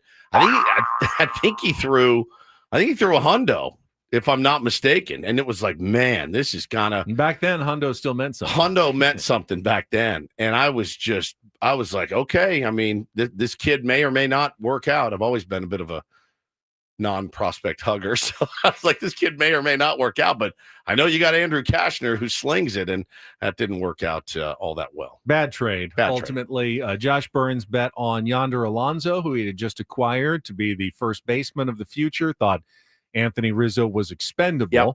And while, Rizzo's not headed to the Baseball Hall of Fame, had a very solid career, and of course, helped the Cubs end their World Series drought and win the championship in Chicago, which will make him a legend in the Windy City forever. Yeah, I mean, Kashner finished. He was here how long? 3 years? Yeah, sounds about right. 3 or 4 years. Injury plagued. He had a good 2013. He had a 3.09 ERA. 2012 to 2016, 5 years. Was that 5 years? Total of amount of pitching. Probably. He was hurt. Yeah, not that much. He had cut his thumb on his pitching hand in a hunting accident. I think Padres fans will remember that. Missed 3 months in 2014 with an elbow, shoulder, neck injuries, and then pitched pretty well after that, and then just started moving around. I mean, he got traded. It was Kashner, Colin Ray, and Tayron Guerrero to the Marlins for Jared Cozart, Carter Capps, Josh Naylor, hardly know her, and Luis Castillo. That Luis Castillo. The Luis Castillo. And then we flipped him. Didn't we have to... Was someone in that trade hurt and we had to send him back? I feel like... Castillo returned to the Marlins 2 days later after Colin Ray exited his first start as a Marlin. That's right. That's right. They had to give him back. And Castillo never pitched in the Padres and of course, as Rod points out, remembers that Adrian Gonzalez was the one who was traded to the Red Sox to bring in Anthony Rizzo originally, when the Padres realized they weren't going to keep Adrian around, and they wanted to send him as far away from the National League West as possible. And of course, the Red Sox proceeded to deal him to the LA Dodgers so he could torment the Padres from very close. That's right, man. So congrats, Anthony Rizzo. A good career. Got to be part of, the curse reversing Chicago Cubs winning a World Series. So it is possible, apparently, to reverse curses, Ben. All right. Is one team in particular regretting the moves they made at the trade deadline just over a month ago? Take a look around baseball and that one team in particular coming up after a check of traffic here on 97.3 The Fan. From the 855 Get Ross Traffic Center, protecting San Diego after accidents or injury, here's Kelly Danick. Traffic is sponsored by Islands Restaurants. Got a few things going on here, guys. 2-car collision on northbound 805 right before the 54. It's in the center divide. Also, westbound 78 past Woodland Parkway, reports of a stalled vehicle over the right shoulder. And northbound 15 before the 76, crash involving several vehicles, including a motorcycle and a semi. This one's got middle lanes blocked. Islands Restaurants, summer refreshment, paradise ambience, and the best burgers in town. Like the Big Wave with cheese and fresh cut fries, $10 now for limited time only. Visit one of our Islands Restaurants throughout Southern California today. Dine in only. I'm Kelly Danick with Ben & Woods, San Diego's #1 sports station, 97.3 The Fan. So updating the National League playoff standings, Padres, of course, losing to the Reds 4-2, and the Dodgers getting a 7-2 win over the Rockies. Including 4 home runs, 2 by Teoscar Hernandez, a 2-run shot by Mookie Betts. Freddie Freeman went deep. Dodgers now build a 2-game lead over the Padres with 17 to go. Padres will need to outperform the Dodgers by 3 games the rest of the way. The Cubs also won. They beat the Braves 6-1. Cade Horton outdueling Spencer Strider. So the Cubs add 1 more game to their lead over the Padres for the #1 wild card spot. They are 3 games ahead of the Padres now. But the Mets lost again. The Philadelphia Phillies got him. Kyle Schwarber hit his 50th home run, and Ranger Suarez struck out 12. Just the second Philly ever to get to 50. Ryan Howard and Kyle Schwarber, the only 2 in history who have gotten to 50 in a season. And the Mets loss, keeps the Padres 3 games ahead of the Mets, but also allows the San Francisco Giants to pull within 2 games of the last playoff spot in the National League as they won for the 11th time in 14 games, beating the Diamondbacks 5-3. Willie Adames, a 3-run home run in the first inning.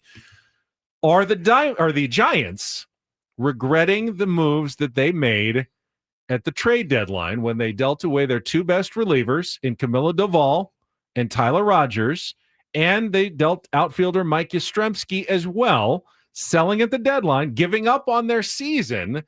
And now here they sit with 17 games left, just 2 games out of a playoff spot, and probably going, man, what would this look like if we had held on or added to some of these players, or even added at the deadline instead? I was really surprised that Buster Posey, the ultimate competitor, decided to kind of throw those chips away. Duvall, I think, has been cheeks for the Yankees, though. I don't think he's been that great, and I think Rogers has been really good.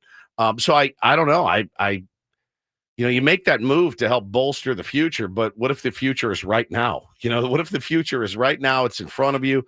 And again, they have 7 games remaining with the division leading Dodgers. I mean, obviously you can't undo them. You can't, clean up. The milk is out of the carton there, man. There's nothing you can do about it, but they certainly have stepped up. It doesn't look like they've missed really either of those guys. 11 out of 14. Who wouldn't kill for an 11 out of 14 right now from the San Diego Padres? I mean, if that's the case, sign me up.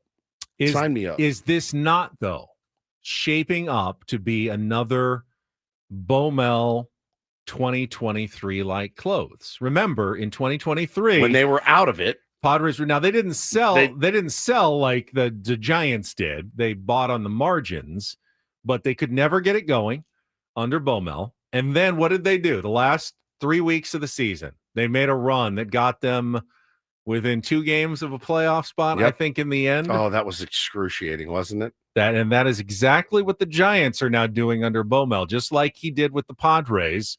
The question is, there's still time left. Padres really ran out of time. There's still time left for the Giants here with 17 games left. Can they catch the Mets? Can they catch the Padres? Padres are 5 games up still on the Giants and have the tiebreaker. So they would need to lose 6 games to the Giants in 17. That'd be tough to do. I mean, if the Padres went, 8-9, the Giants would have to go 15-2 to catch the Padres in that scenario. So that's not an easy thing. But 2 games on the Mets is absolutely doable in the next 17 games. A little tougher, though, when you don't have a couple critical arms in your bullpen and traded away one of your outfielders at the deadline. I mean, it doesn't seem difficult because they're doing it currently, right? They're doing it. 11 out of 14. And again, with 7 games against the Dodgers, anything can happen. I mean, those are the real rivals, big time, bro. They are the real rivals we always hear about. So those games, Ben, will not be taken lightly. They just won't. But it'll be interesting. We expected the West to have 3 teams come out of it. We did at a minimum. And that's what we may get. So be fun to watch. But yeah, Sleepy Bob, huh? Woke up. Maybe too late. Had a Maybe Celsius. just in time. Yeah, now he's ready. We'll find out. You guys seen that absolute lunatic they have in the dugout, Drew Gilbert? I've never seen anything like this guy in my life. Is he the one that was choking the other guy? He was getting choked. Okay. He's always been this way. I think he's a rookie. He was this way in college. It looks like College World Series. Yeah, he looks like something you'd see in the straight College out of the College World Series. He's a lunatic. He sits in the dugout. He beats on the padding. Now, I've been thinking a lot about it. Like, you love a guy with some energy. In the big leagues, though, typically they don't love a guy with a lot of energy like that. But whatever he's done, he's brought a spark to their clubhouse. When somebody hits a homer, they choke him. Like Matt Chapman, and not like he chokes him hard.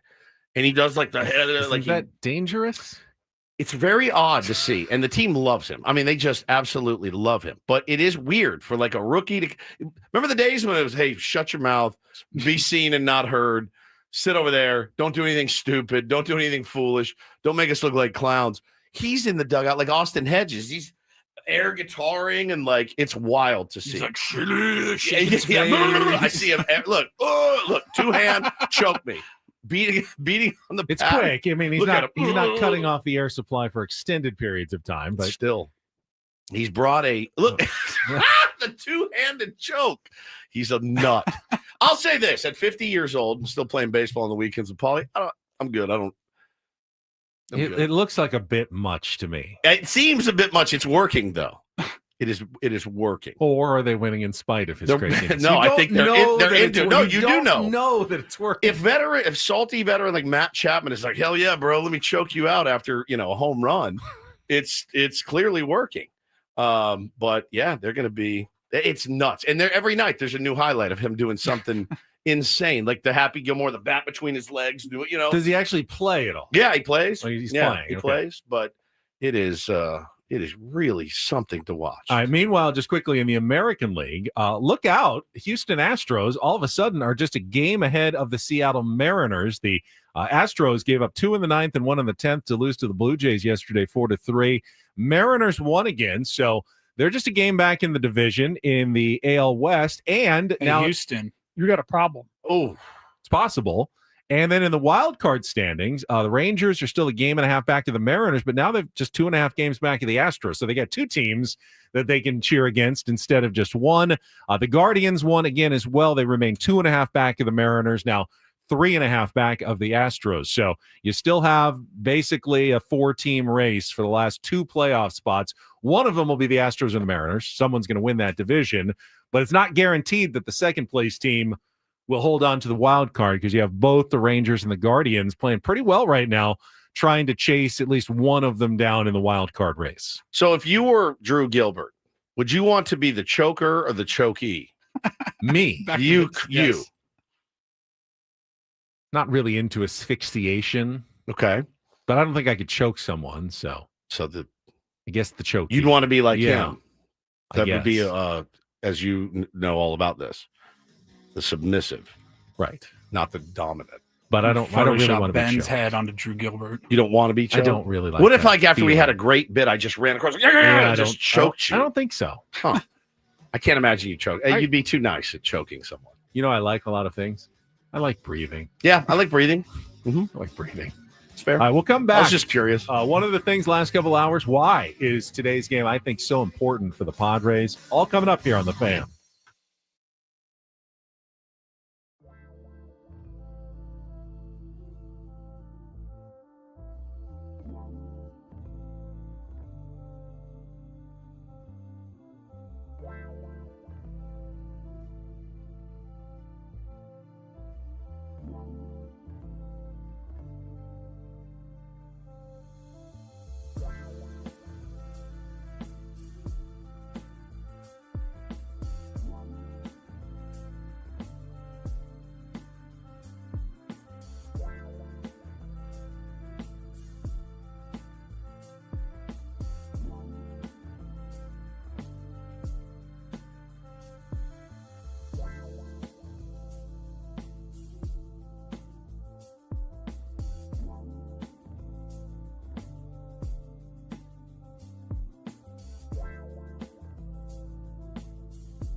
I can't believe this. I knew it, man. I absolutely knew it. I knew it when it happened. Am I red?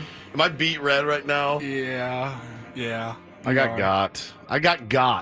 Paulie got me. God, you didn't see that coming? I knew it. I did. I'm just glad it wasn't me. I did see Paulie, it coming. Did you do that? You did this. I did all of it. I had nothing to do with it. What did I do to you? I did all of it. I'm sorry. How did you do You're it? such an easy target. I really am. How did you do it? I'm such a rube. No, not everybody knows what we're talking about yet. I think my phone's blowing up right now. Yeah. I just got 2 different text messages. What the hell spot was that? What did Woodsy just say? I hate this. I do it to Ben all the time, so I guess turnabout is fair play. You had nothing to do with this, Ben? I had nothing to do with this. Well, Paulie, you deserve it a little bit. I do. I'm surprised though that you didn't. A little surprised. Then again, it sounded good, Paulie. I mean, you made it sound good. Thank you. The YouTube audience missed the commercial that just ran on our radio station live out on the air. Yes. Play it for them. All right. This is the spot. You tell me if there's anything you notice about it. All right, riders, this weekend only, Dago Cycles in Mission Bay is where all the action's at. Forget mowing the lawn, forget cleaning the garage, because your dream ride is calling at Dago Cycles in Mission Bay. We've got chrome shining, engines growling, and prices dropping faster than your neighbor's excuses for skipping a Sunday ride. From cruisers to sport bikes, we got deals so good, your throttle hand's going to itch. And with payments so low, you'll still have cash for gas gear and even a victory burger on the way home. So swing by, gear up, and come crank your hog with us this weekend at Dago Cycles in Mission Bay. The open road starts here. Don't miss it. You can hear me laughing at the end of it. It's pouring over, sweat. It's over the top, ridiculous coffee. Did you write that, Paulie? I did. Wow. Yeah, I know. Wow. It's not that far off of some of It the coffee isn't, we though. It's got. actually, You're right. that's why I got duped. That because was kind of the point. That's kind of the point. I get copy like that all the time. And does it not sound extremely real? Dago Cycles, by the way. Dago. I should have known. I did know. Dago Cycles in Mission Bay. I knew. I go, this is, and I even said to Paulie, like, this is weird. He's like, he's like, dude, it's just running like it was like really, a 4-day purchase. purchase. You're gonna make like $100. They just need a voice for this big sale that they got coming up this weekend. And you're like, all right, fine. I put in a fake. It was a real a PO. It was a real production order. Oh, so you got an email. It was an email. The whole thing. Like, you need had to the voice copy. this spot. I am. You probably thought you were getting sweating. paid for it. Yeah, you are. You're not getting. I'm not getting paid for that. Clearly, no. I apologize for that. I did lie to you there. There's no money come involved. crank your hog with us. I thought, did you think maybe that you would parlay this into a free motorcycle at some point? Like you could be cruising around San Diego on your own Harley Davidson or something. I think that even if they gave Dago Cycles, which doesn't exist, even if they gave me one, I don't think my wife would let me ride it. I could probably ride it around the cul-de-sac, but that's about as far as it goes. I'm shook right now. I'm very, very shook. Honestly, everyone's talking about the last line, which I've actually heard you say before. I heard you say it like last week, and that's what kind of triggered. But this. I wasn't talking about riding motorcycles. The one that I loved though was the the itchy throttle finger, the itchy throttle hand, or something. Whatever it was, that was great. Let's hear it. Let me hear it one more time. I want you to listen. I'm laughing throughout this thing. I literally am laughing. It took us a while to get it down because I couldn't believe it. All right, riders, this weekend only, Dago Cycles in Mission Bay is where all the action's at. Forget mowing the lawn, forget cleaning the garage, because your dream ride is calling at Dago Cycles in Mission Bay. We've got chrome shining, engines growling, and prices dropping faster than your neighbor's excuses for skipping a Sunday ride. From cruisers to sport bikes, we got deals so good, your throttle hand's going to itch. And with payments so low, you'll still have cash for gas gear and even a victory burger on the way home. It's gas. Gear. I know, but I didn't even gas. do the comma. I just wanted it over with. Still have cash for gas gear and even a victory burger on the way home. So swing by, gear up, and come crank your hog with us this weekend at Dago Cycles in Mission Bay. The open road starts here. Don't miss it.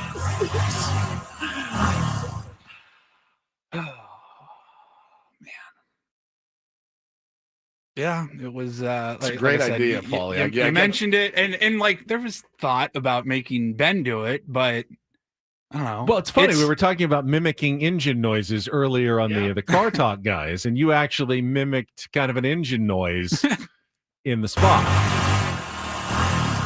It said growl. Yeah. Sometimes you get orders that say like, "Hey, add some vim and vigor." Vim and vigor. Hey, enhance this or whatever. So yeah, I tried to make it look as authentic as possible, even with that copy. And you weren't like, you didn't just read it blind. Ben might have just read it completely blind and not even realized. Yeah, he would have plowed through it. You sort of knew it was over the top, but again, sometimes I've seen you get over the top copy. Well, I rolled on the whole. Do you remember how hard we were laughing yesterday? I almost peed my pants, dude. I literally almost peed my pants. Where was I? I was already gone yesterday. You had just left. Okay. So what we have to do every morning is we get out of this studio at 9:55, and then we have to head down to a different studio in the building and record a promo and anything else that may need to get done. So you hear that promo, and then we tell Benny to leave. And Woods had a spot to cut, and then I just rolled on the entire audio. It was legit. Coming up on Wednesday, we are hitting the home stretch for the San Diego Padres. Join us as we break down Michael King's return to the mound. Perfect. All right. Need anything else from me, Paulie? We good? Yeah, you're good. All right. See you guys later. See you, buddy. There goes Ben. Get some rest, big guy. Thank you. All right. What is this? I did not get anything to my week. Yeah, it's this random motorcycle shot. They got a big sale. It's literally like it's a 4-day run. Oh. It's this weekend, and they just are trying to sell the of it. It's quick $100 for you for something that runs for 4 days. Works for me. Selling me. All right. What is it for? Dago Cycles down in Dago Cycles. All right. So they're pushing this big motorcycle sale into the summer deal or whatever. All right. Yeah. Okay. Just a 30. 30. All right, riders, this weekend only, Dago Cycles in Mission Bay is where all the action's at. Forget mowing the lawn, forget cleaning the garage, because your dream ride is calling. At Dago Cycles in Mission Bay, we've got chrome shining, engines growling. Does it? They added like 10 R's, like growling. growling. Oh, my God. I don't know if they want a sound effect or just you to do it. I'm just going to start it. We've got chrome shining, engines growling, and prices dropping faster than your neighbor's excuses for skipping a Sunday ride. From cruisers to sport bikes, we got deals so good, your throttle hand's going to itch. And with payments so low, you'll still have cash for gas, gear, and even a victory burger on the way home. So swing by, gear up, and come. What? No, there's no way. Come crank your hog. I thought the same thing. I was like, what the hell is that's what I call. I think they're trying to be edgy. I think they're new. Do you think so? They're trying to stand out. This will make them stand out. Crank your All right. Try to push the envelope. Should I start from the top or should I pick it up from so sweet? All right. There is no way I'm gonna be able to say this without laughing. Like $100. Like if you don't want it, I'll make Ben do it. I would like to hear Ben say "crank your hog." All right. So swing by.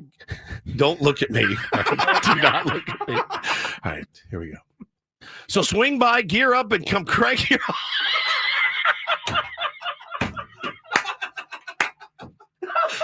There's no way. I swear. There's no way. I swear. We have to get something else. Crank your hog. Oh, it hurts. I gotta go, so I have to nail this. I have to nail this. One clean. I hate you. I'm dead. All right.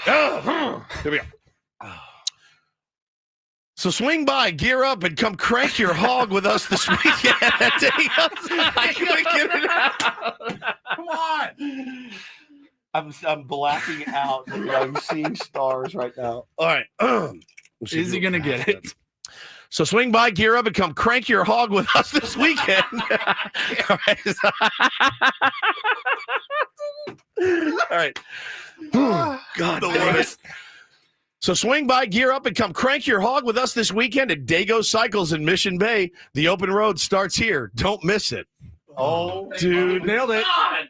Paulie. Oh, God. Crank your hog. Crank your hog. Well done.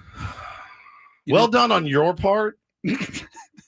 I knew it, Ben. I knew it, but I was so ready to go. Well, we thought about it like a couple of weeks ago because we pranked you last summer when you went to Hawaii with that the was Dave Roberts idea. Elite prank. And we just somehow, with you gallivanting all over the world this summer, we somehow forgot to do something. And so had to wait a few weeks, but made sure we did. Paul, you did this without my authorization, but good job. Would you have authorized it? Like done. Like his authorization has ever mattered. One time would have been too nervous to tell you. Don't do that. Come crank your hog. Come crank your hog. You may actually get a motorcycle endorsement out of that. I mean, you could do worse. A really good read. You could you could do way worse. It's one of those things too where I looked at the copy and I went, this is the part of the job that is soul sucking. When they put in special instructions of like, make it spooky or whatever, I go, this is when it sucks your soul. This is when your soul is sucked out. And look what you're doing for $100. But I kind of want to go for a Sunday ride now. Yeah, I kind of do too. I'd love to go crank my hog with them. So swing by, gear up, and come crank your hog with us this weekend. I couldn't get it out.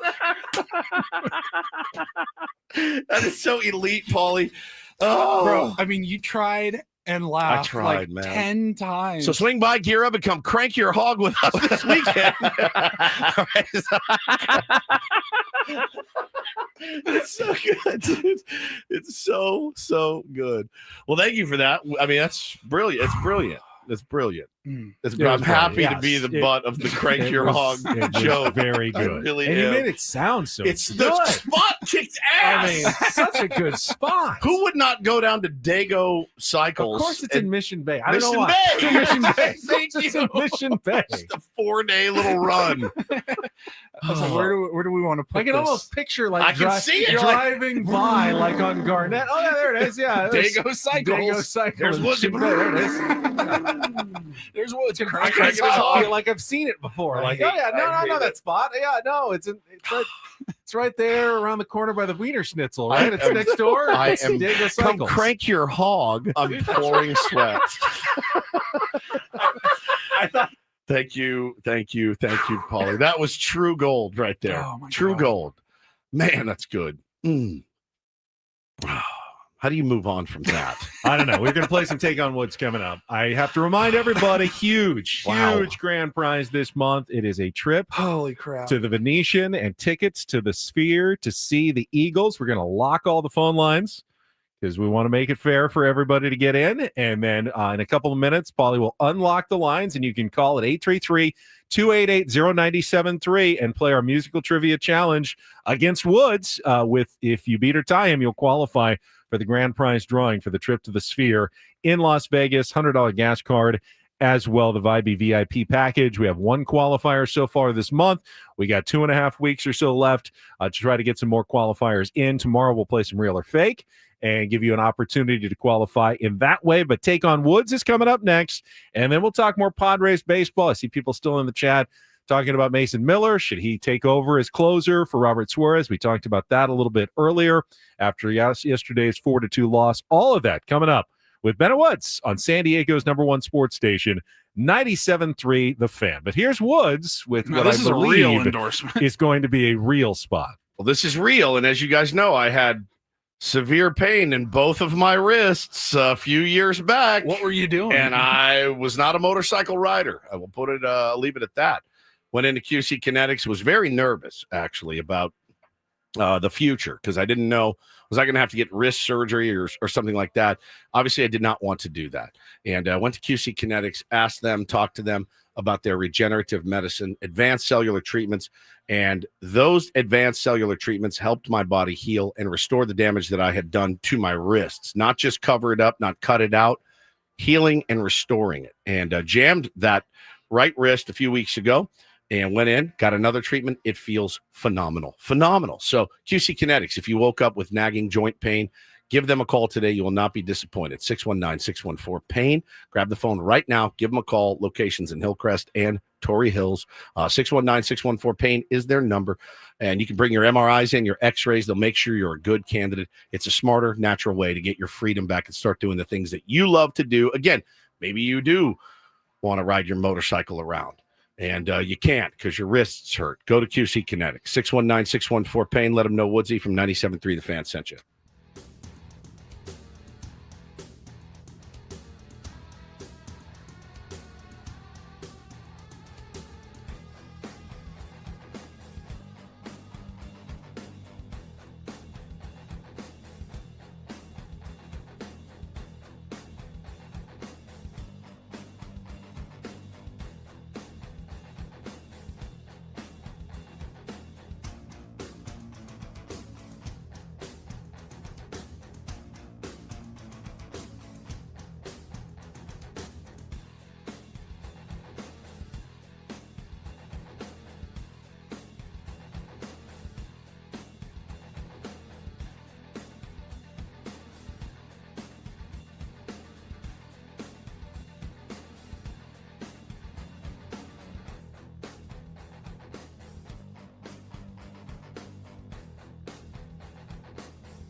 Hey, player, this is all yours. This room with this view. This speakeasy with this cocktail. Hey, could you make that too? The spa with this. Ah. And this pool on this roof. This is all for you. The all-new Hamul Casino Resort, now open.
You okay over there? I am. I'm always good with being pranked for gold content like that. That was incredible.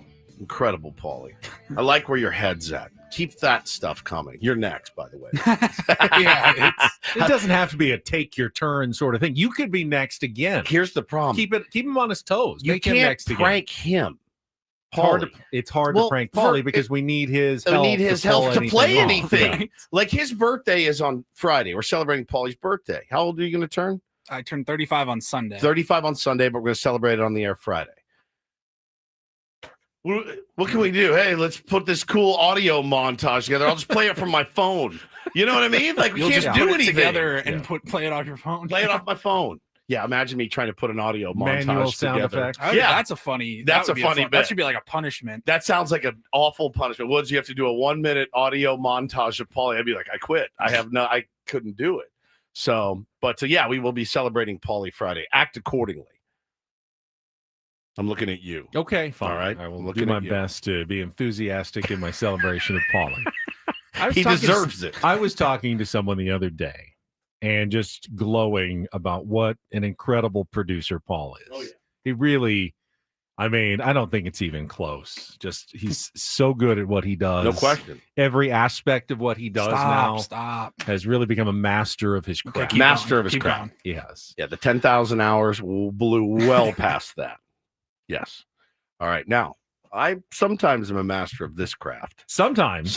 Yeah, you know, everyone that qualifies is counting on you for a good performance to keep the numbers low. We have one qualifier in. The first person who got in today is a veteran of the Take on Woods game. So we'll see how it goes today because it is time to take on Woods.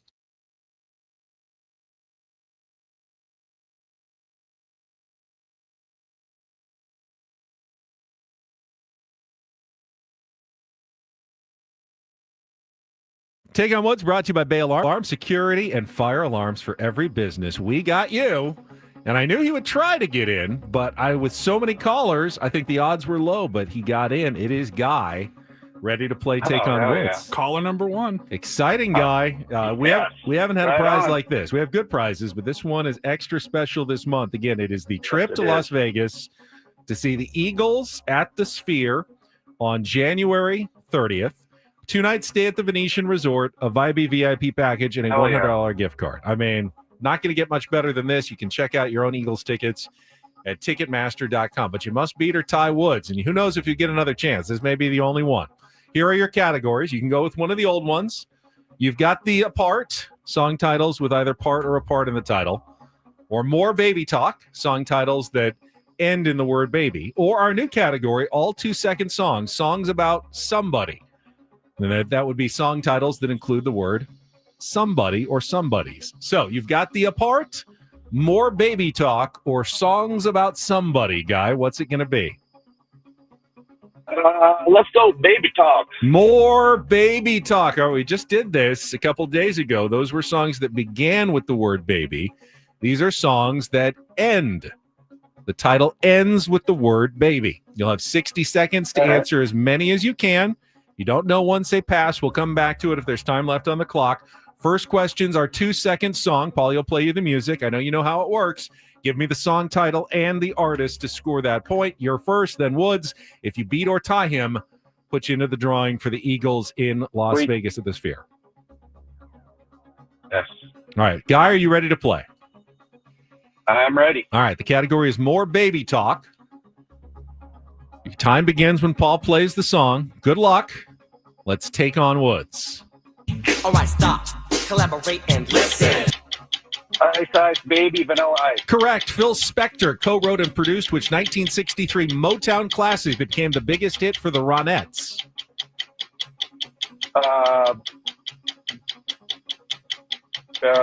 Was that Be My Baby? Correct. Inspired by the song in the previous question, Brian Wilson wrote which 1964 classic and delivered what is considered one of the greatest all-time vocal performances for the B-side of I Get Around? Beach Baby? Incorrect. When I came home last night, you wouldn't make love to me is the first line from which 1981 Rick James hit that spent 5 weeks atop the R&B charts. Wait, say it again, please. When I came home last night, you wouldn't make love to me is the first line from which 1981 Rick James hit that spent 5 weeks atop the R&B charts. Give it to me, baby. Correct. In 2024, rapper Tommy Richmond released which breakthrough hit that rose to number 2? Ran out of time. A little slow there. Didn't even get to finish the last question. So we got 3, correct? Yes, we got 3 correct. Ice Ice Baby by Vanilla Ice. Be My Baby by the Ronettes. It's Don't Worry Baby, Brian Wilson and the Beach Boys. Give It to Me Baby. And the last one was going to be $1 Million Baby. That's a new one, though. Tougher for Woods. Put you on hold, Guy. See if your score holds up. All right, Guy's score is locked in. Woods, you do not get the category. Everyone's playing as hard as they possibly can this month for this prize. 60 seconds on the clock. Your time begins when Paul plays the music. Good luck, Woods. Let's take on Guy. All right, stop. Ice Ice Baby by Vanilla Ice. Correct. Phil Spector co-wrote and produced which 1963 Motown classic that became the biggest hit for the Ronettes? Be My Baby. Correct. Inspired by the song in the previous question, Brian Wilson wrote which 1964 classic and delivered what is considered one of the all-time great vocal performances for the B-side of I Get Around. Don't Worry Baby. Correct. When I came home last night, you wouldn't make love to me is the first line from which 1981 Rick James hit that spent 5 weeks atop the R&B charts. Give it to me, baby, Correct. and save that. In 2024, rapper Tommy Richmond released which breakthrough hit that rose to number 2 on the Billboard charts and shares a name with a 2004 boxing movie. $1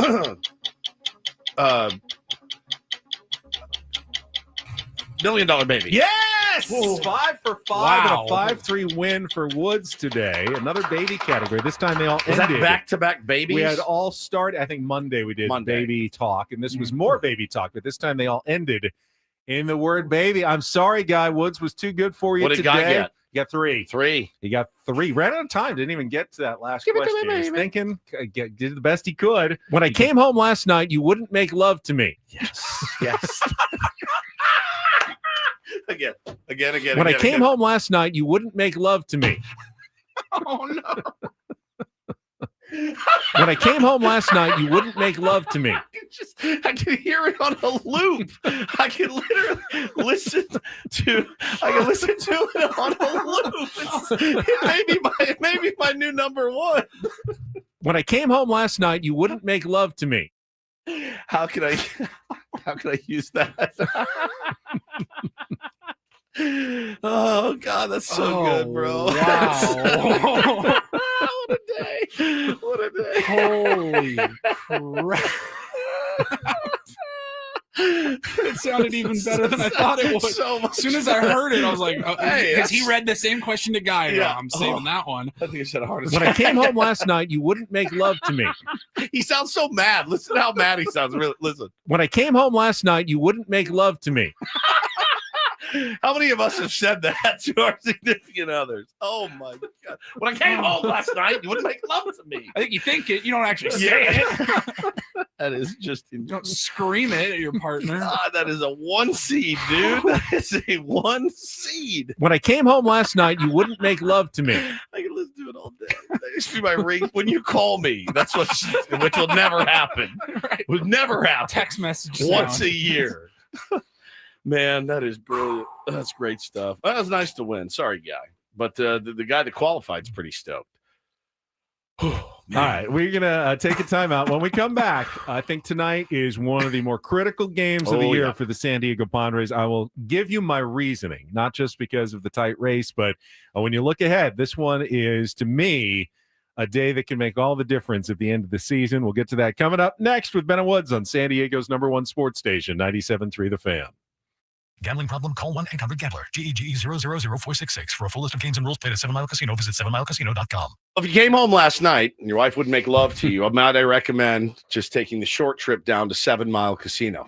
Definitely can fill some time in there and have a great time doing it. Maybe some may even say it's better time. You never know. I love doing it at 7 Mile I Casino. love doing it at 7 Mile Casino, too. I mean, playing cards. Yeah. I like Texas Hold'em. You like the California-style blackjack tables. Pai Gow is always a lot of fun, and neither of us have still figured out how to play Baccarat, but that's your game of choice, you absolutely can do it at 7 Mile Casino. Learn. It's I been know. like 8 years. I know. It has been 8 years of wanting to learn how to play. But no, the best part, just 7 minutes from downtown. And great food, friendly dealers, friendly people, clean environment. It's cool. It's a cool If you place. want to go in, hey, just drop a few bucks, play a little blackjack, that's fine. If you're a high roller, want to play a little higher limit action, they will take care of you as well at 7 Mile Casino. They always have a higher limit table for Texas Hold'em players. They can take your action at the California-style blackjack table, and they'll take good care of you as well. They want to be the place, like most card rooms do, for high-limit players. They know how to take care of them. You could like it. Check it out when you get a chance. Yeah, absolutely. Just take the short drive down the 5 to Chula Vista and head on into 7 Mile Casino, just 7 minutes from downtown.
Hey, player, this is all yours. This room with this view. This speakeasy with this cocktail. Hey, could you make that too? This spa with this. Ah. and this pool on this roof. This is all for you. The all-new Hamul Casino Resort, now open.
This is pretty amazing. They mentioned it on the broadcast last night, but I wanted to bring it up.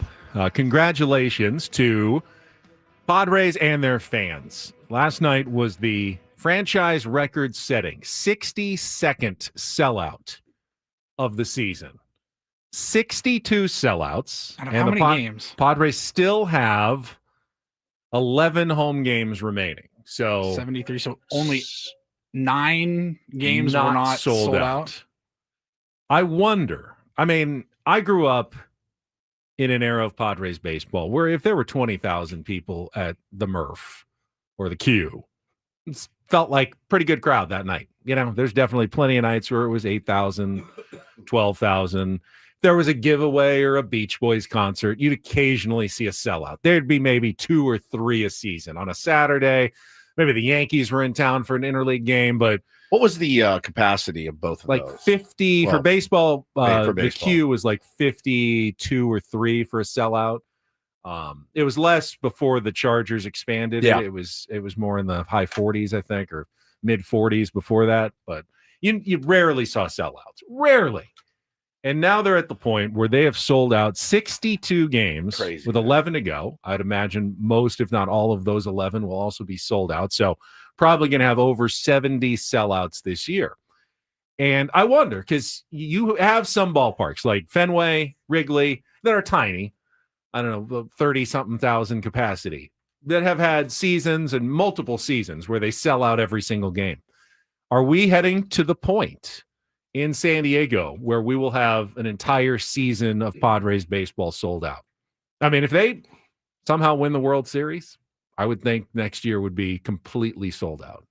Yeah, I mean, I think it's dependent on them, right? And I think that they have been the model. They keep this excitement going. I don't see it turning around and going back the other direction anytime soon. They've kind of been the model of if you build it, they will come. And, it doesn't hurt that the Chargers aren't here anymore, certainly. But they did compete against SDFC this year for butts in seats, so to speak. And they've done great in spite of that. And yeah, I mean, they built it. People are coming and a really good model, spend some money, get some exciting players, and people will want to watch your team be a consistently winning product. It's not rocket science. And really, Ben, it costs money and it costs effort, and the guys have to want to win baseball games. And here we are, a couple games out of the division in the West that nobody thought we would be in. And it doesn't surprise me in the least. Padres fans are some of the best and most committed I've ever met. And I honestly don't know what the economic calculus is like. Clearly, as you said, spend some money, bring some better players in, fill the ballpark, sell more tickets, sell more concessions, make more money.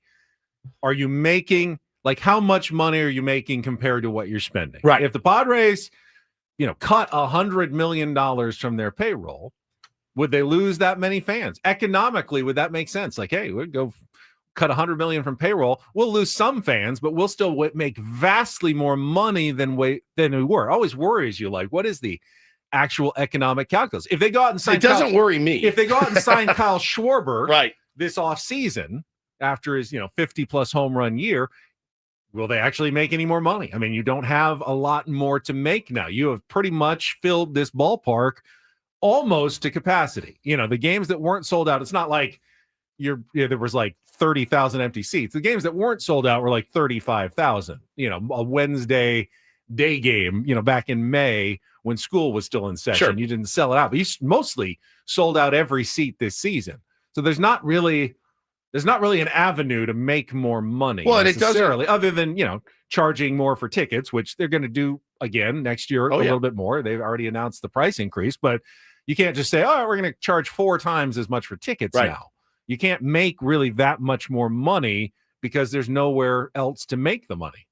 Yeah, I mean, Drew says in the chat, and now they'll reward us by raising prices on everything. I mean, you kind of expect it, at least I do when no matter what I buy, right? I kind of expect it. If things go that well, they're not going to lower prices when they're, it's not like businesses typically don't say, business is going so well, we're going to cut prices, and save you guys more money.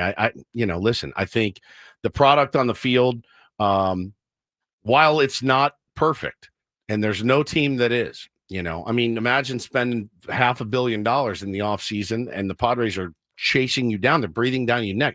You've spent that money for 2 more wins. 2 more wins. Over 140 some odd games in the San Diego Padres. 2 more wins. $500 million. $500 million. And you have 2 more wins? Yeah. I mean, okay, so you did it. If you're the Padres, you did it on the cheap, if you're going to compare yourselves to those guys. But if you're the Milwaukee Brewers, yeah, you're like, hey, look at us. We've won more games than anybody. And we have half we're the spending payroll. less than almost anybody. Yep. It's crazy. Yeah, exactly. So yeah, Padres fans have shown up, shown out.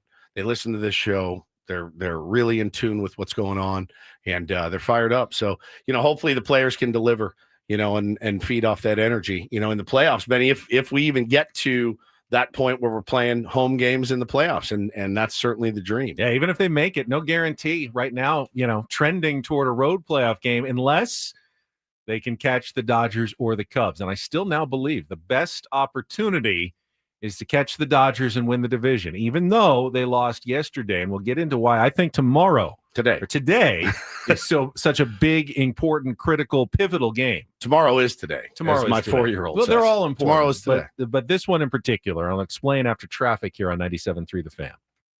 From the 855 Get Ross Traffic Center, protecting San Diego after accidents or injury, here's Kelly Danick.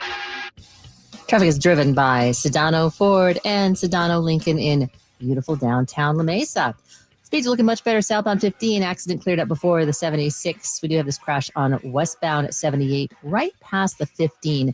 Looks like a hit and run situation there. Does not appear to be blocking lanes. Tow truck is on scene assisting with that. Your new ride awaits at Sedano Ford in La Mesa. The September to Remember sales event is here. Lease a Ford F-150 STX for $429 a month. Biggest inventory awaits in La Mesa. For more details about these offers, visit SedanoFord.com. I'm Kelly Danick with Ben & Woods, San Diego's #1 sports station, 97.3 The Fan. So yesterday was actually the first time in the last 10 days that the Dodgers won on the same day the Padres lost, which is pretty good. I mean, obviously you had some help from Dodgers opponents when you were losing games, and they were also losing at the same time. But the Padres had not lost any ground, had only made up ground over the last 10 days. Losing ground now, hurts even more because you're running out not only of time, but you're making it harder. You need more games to make up the rest of the way, which when you look at the rest of the schedule, and we went through it earlier this week, but let's update. 17 games left to play. Padres do have a significant schedule advantage starting tomorrow. For 10 days, starting tomorrow, the Padres will play 4 against the Rockies. Now, they will go play the Mets for 3, but I will remind you, they did sweep the Mets earlier this year, and then they will play the White Sox for 3. While that is going on, the Dodgers will go and face the absolutely scorching hot Giants for 3.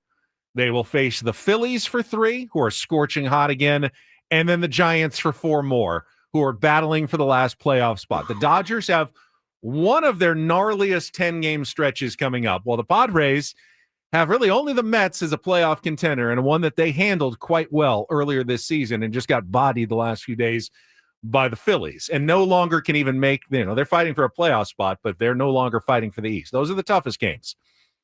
I like the Padres' advantage over those next 10 games to make up 2 or 3 games on the Dodgers. Well, but we did this, though. If you lose to, I know, you we can't did this guarantee with anything. the Orioles and the Twins, and just there's but no. I wasn't expecting, because the Dodgers were also playing bad teams, so I wasn't expecting to make up any ground there. Padres got lucky that they didn't lose a ton of ground when they lost to the Twins and the so lucky, super lucky, super lucky. That's in the past, though.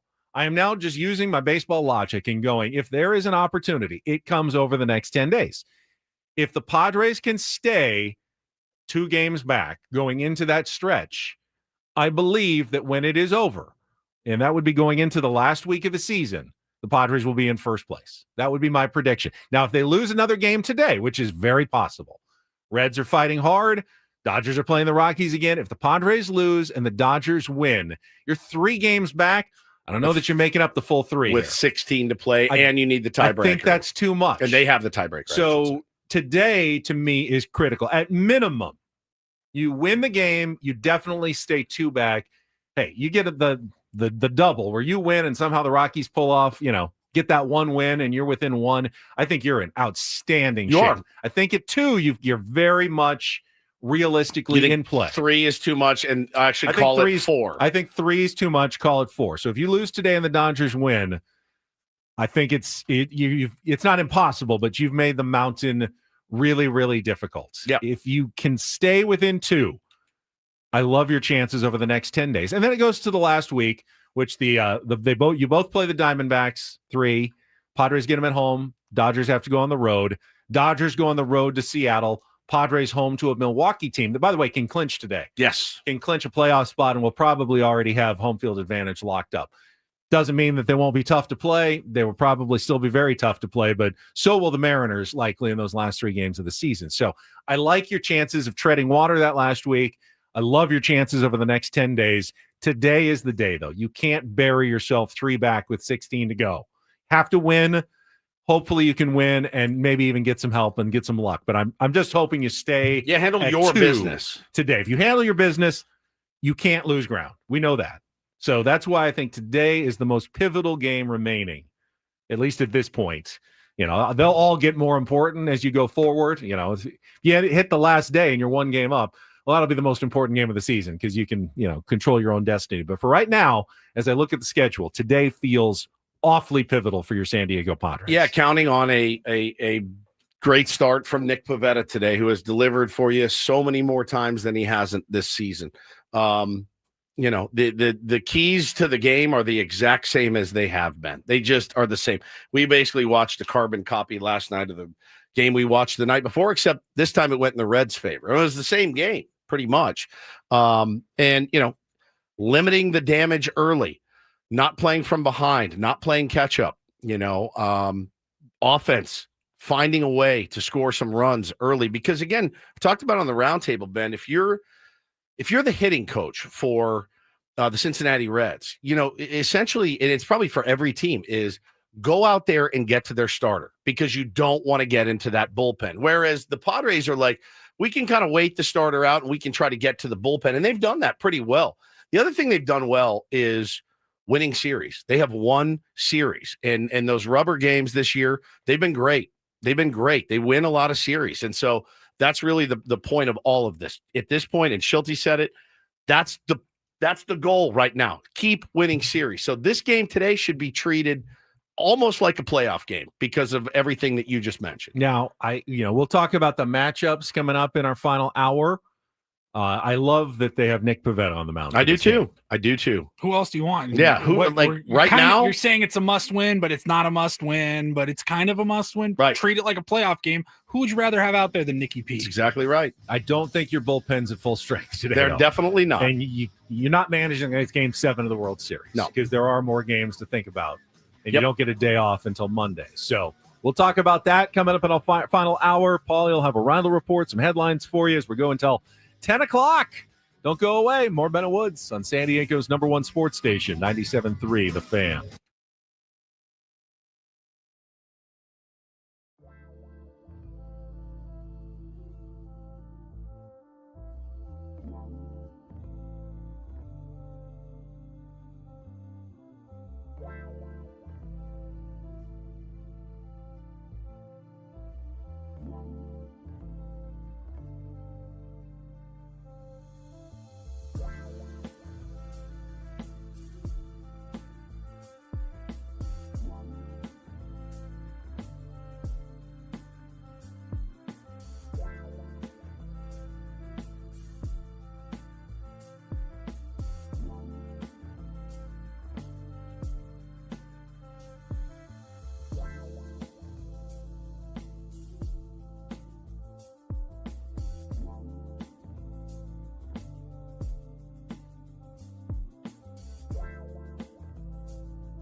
A rare display of emotions from Manny Machado last night.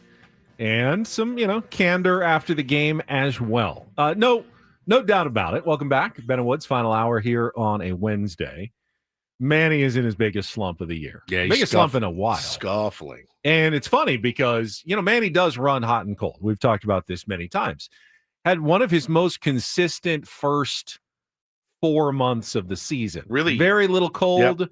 Mostly pretty hot. OPS, over 860. Just solid, right? Just solid. Was the one guy you could depend on in a very undependable Padres lineup for months. And then August hit, and Manny has really been scuffling. And over the last month plus, his batting average has dipped below 200. That's bananas. His OPS is in the mid 500s. He's turned into It's Jose Iglesias numbers right there. He's turned into Martin Maldonado. Yeah. Over the last month plus offensively. And I'm not trying to take shots. He understands not going very well right now. And it boiled over at some point. Manny, who is as level-headed as it gets when it comes to riding the ups and downs of baseball, knowing I will eventually come back up again, trusting in his talent. Took it out on a cooler. He did, night. man. Yeah. I just saw this. I didn't hear or see anything about this last night. If it was on the broadcast, I missed it entirely. But after he hit that ball, I think it was the 8th that would have given them the lead, and hit it back, maybe 5-7 feet from the wall. Cameraman got me, thought it was out. Now, I was watching at my kitchen table in Spanish at the time. Oh. Don didn't get excited, so I did not. My heart didn't skip a beat, but the camera guy definitely got fooled. Yeah, Don, I guess, had a beat on it and then knew it wasn't out. So he went in and just punished a water cooler with a baseball bat. And it's rare to see him do that. It's rare. I don't remember ever seeing it. I don't even hear from him. You don't even see if he Ks. You don't even see the cursory F or a GD walking back to the dugout, right? Like he just walks. Like he walks. Merrill is Sunday stroll through the park. That's Merrill, Crony. Those are the guys that come to mind. That just F. When Toddy they're walking back. Toddy doesn't do a lot either. But I saw it on Instagram. I went, oh yes, okay, good. Not that is it good? I like it. Well, for I him, know emotionally you like it. Yeah, emotionally. Is it not the worst sign though that Manny is dying? I know is now dying, which is not what I want to see at this point in the season. It's got to be difficult to be that talented and go through a scuffle like that. It's got to be brutal, especially at this time of year. When your team needs you, and you're the highest paid performer, it's got to be a difficult thing, Ben. I can't even imagine what that's like to just completely fall off the map, basically, when it comes to hitting, and just can't seem to get a break, can't seem to, put something together, string a couple hits together, whatever, in a couple good games in a row. You hit a couple homers or whatever in Colorado. 1 homer or 2? He had 2 homers. 2 homers in Colorado. So over the last let's see, batting 199, 566 OPS in 36 games since August 1st, 148 with a 450 OPS over the past 15 games. This is via Kevin Acee in his new letter. 3 at Coors Field, and he only went 2 for 13 with the 1 homer. 2 homers in the last 6 games, 3 though in his last 37. It's brutal. It's a brutal stretch. Here's what he said after the game, again from Kevin Acee's newsletter. It sucks that it's happening at this moment, Machado said last night, but it's part of the game. As long as we're winning games and we're in a good spot, that's all that matters. Doesn't matter what I'm doing. My stats don't matter. It's about winning ball games at the end of the day. So if I can contribute, not doing much of that right now, but as long as we win games, it's all that matters. So, the 3 previous that the Padres won, Manny, and he did contribute in one of those with a home run, fine. Frustration, though, when the Padres aren't winning last night. Not contributing, not winning, Manny, a frustrated guy. Yeah, not coming through. I just had this conversation with my 7-year-old. I had this conversation with him yesterday, as a matter of fact, Benny. And we talked about the mental side of baseball and how you take an 0 for 4 in a game. You're like, that's fine. That's 0 for 4. It happens to the best of them. Then you go to the next game and you take another 0 for 4. And I said, what are you then? And he goes, you're 0 for 8. And I go, all right, not really concerned. What about the next game? 0 for 4. Then you're 0 for 12. He's like, that's when I start to panic. I go, yeah, exactly. And I said, you have 1-2 games a week, whatever. I have 1 game a week. It's fine. You don't do this professionally. I said, but imagine being a big leaguer, making a ton of money, Bo, and you go 6 games in a row without a hit. And now you're 0 for 24, which happens. I mean, you see guys all riding an 0 for 18 streak. I said, how do you get yourself out of that, right? How do you mentally go, I'm fine. It's just the game. And I said, this is what separates the great ones from the guys that never make it, is they can weather storms. Manny Machado is very capable of weathering a storm. Very. Maybe the most capable, and I just said, this is the part of the game that chews you up and spits you out. So I said, you're 7. Start working on this now. Start working on acting like you don't care even when you do, because I think it will only help you moving forward. And a lot of time that looks like he doesn't care. When I see a guy beat up a water cooler, it doesn't mean he cares any more or less. It is kind of weird to see such frustration out of him. But I think if there was going to be a time for it, that was the time. I mean, that was, he's just been scuffling right now. So I have no problem with it. I love it. Doesn't mean today he's going to go out and go 4 for 4. That's that doesn't work that way. Otherwise, these guys would beat the crap out of water coolers every time they got out. It doesn't mean that. It just means that mentally you have to stay in it defensively. You have to stay with it on the base paths, which he did last night. Had a great steal, got a huge jump. And, help contribute in other ways if you're not hitting. We, of course, are, big Manny fans on this program. Yep. None bigger than Woods, who was the biggest advocate of bringing in Manny Machado when he first signed his $300 million deal so many years ago.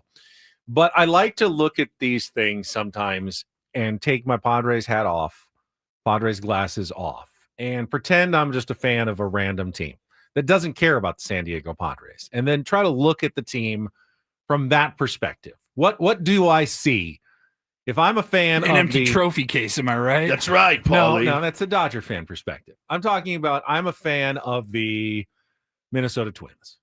I don't care about the Padres. I don't care if they win a World Series. I don't care if they don't. I'm just looking at their team and their roster.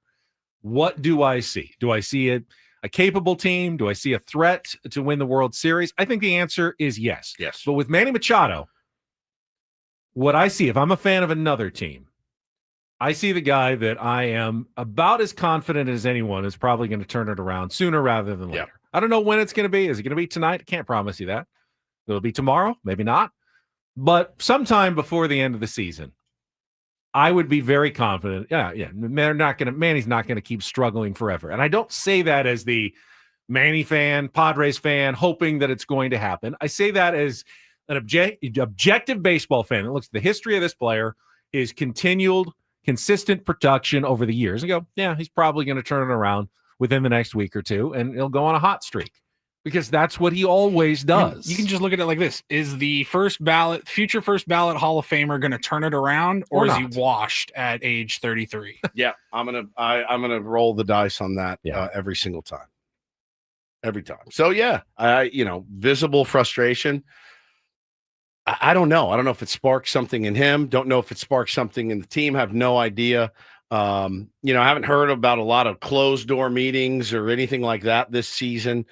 Team meetings. Schulte's kind of letting it play out right now. But again, you talked earlier, Ben, about how important, today's game is and how important every single game the rest of the season is. Would love to see what happens. Would love to see him get it together. And he does have the ability to carry this team. And as you coined the phrase, as Manny goes, so do the Padres. Guys like Gavin Sheets have stepped up around him. Guys like Jackson Merrill are starting to hit the ball. So yeah, man, I'm telling you, I think it'll turn around. I do. I hope it's today, and I hope it stays that way throughout the World Series. I really do. So yeah, I don't know. I think the Padres are much better set up now than they were years ago. Correct. To weather a Manny Machado slump. Absolutely. You have players who can get hot. Now, is Fernando Tatis Jr. red hot at the plate? No. But you now have Ramon Laureano who can get hot. Jackson Merrill, who's starting to show signs of getting hot.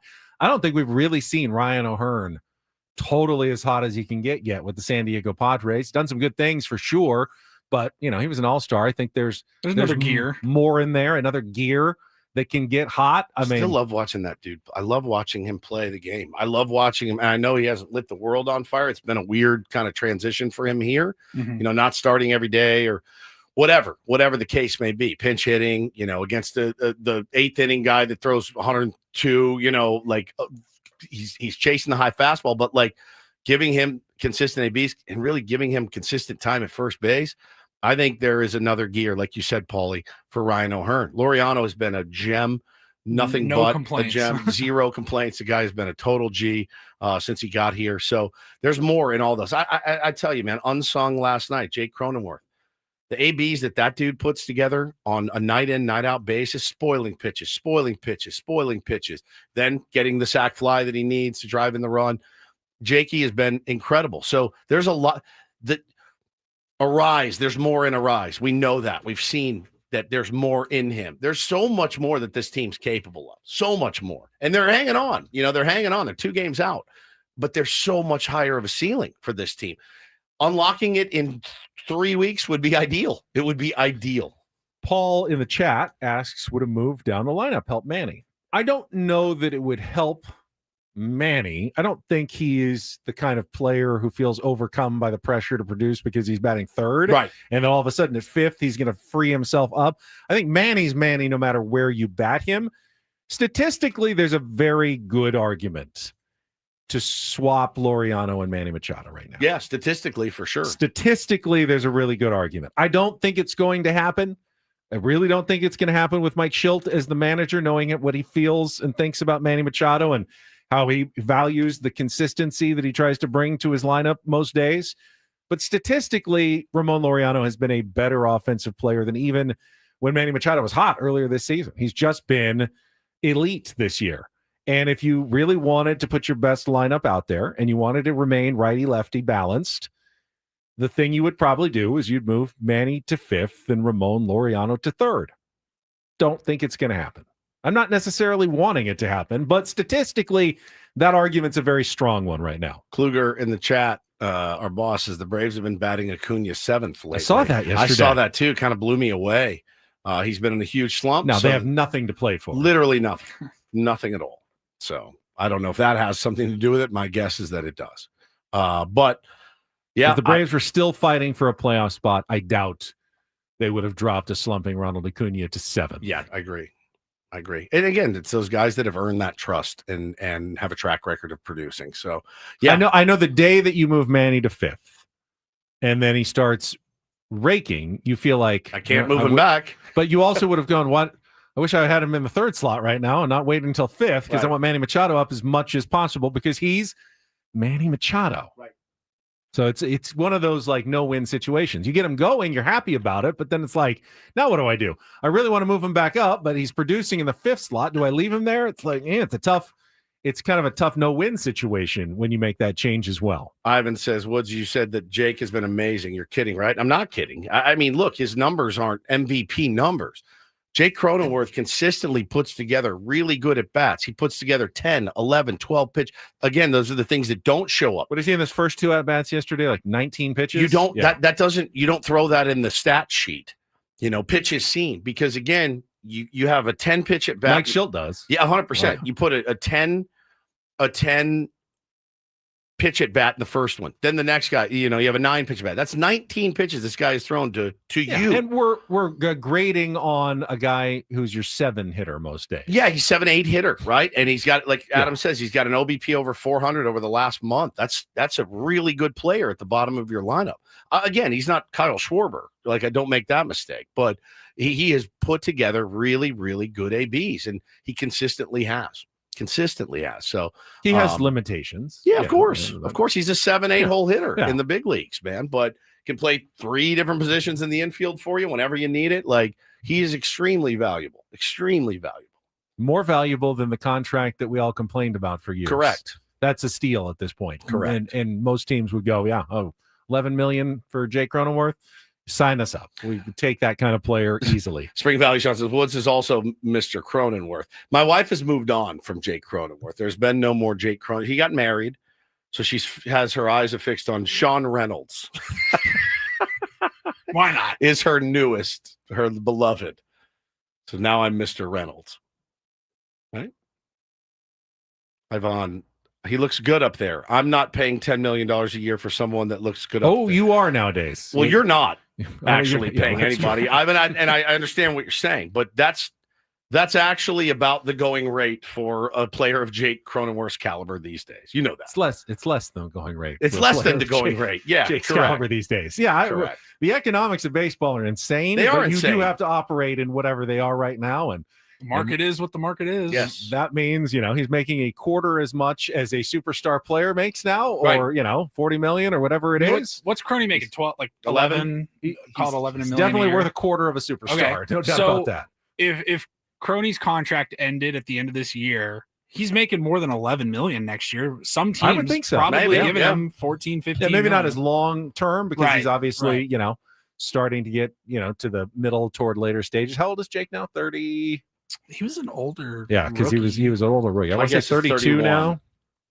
He is. No, he's 31. I was right the first. 31. Be 32 in January. Yeah. I mean, he's valuable. He's very, very valuable. He's putting together good ABs and he's spoiling a ton of pitches, and that does wonders for a team, especially at the bottom of the order. It just does wonders for a team at the bottom of the order. I mean, he goes up there and sees 7-8 pitches. Then he can tell the guys behind him. Well, and you're just tracking. You're just gassing the pitcher. And there's nothing worse than that guy that takes a 10, 12 pitch AB. I mean, I'm just saying there's so many layers to these good at-bats. So many layers. So he's fine. They're fine. They just got to go out and find a way to score runs today. All this sports talk on the Fan presented by Paramount Plus. Sylvester Stallone is back in the original hit series Tulsa King. This season, Dwight faces his most dangerous adversaries yet, forcing him to fight for everything he's built to protect his empire. Stream the new season of Tulsa King on Sunday, September 21st, exclusively on Paramount Plus. Feel like Pat Summerall reading one of those Sunday ads. Tonight on Murder, She Wrote, Jessica Fletcher encounters a serial killer in Cabot Cove, Maine. Stay tuned for 60 minutes after the game. 60 minutes after the game. Yeah. It's pretty good. I'm Morley Safer. Yeah. I am Harry Reasoner. All right, Harry, go to break. All right. We will come back, look at the matchups for tonight's game. Andrew Abbott against Nick Pivetta, who's available in the Padres bullpen after the last couple of days. We'll get to all of that coming up next after traffic with Bennett Woods here on 97.3 The Fan.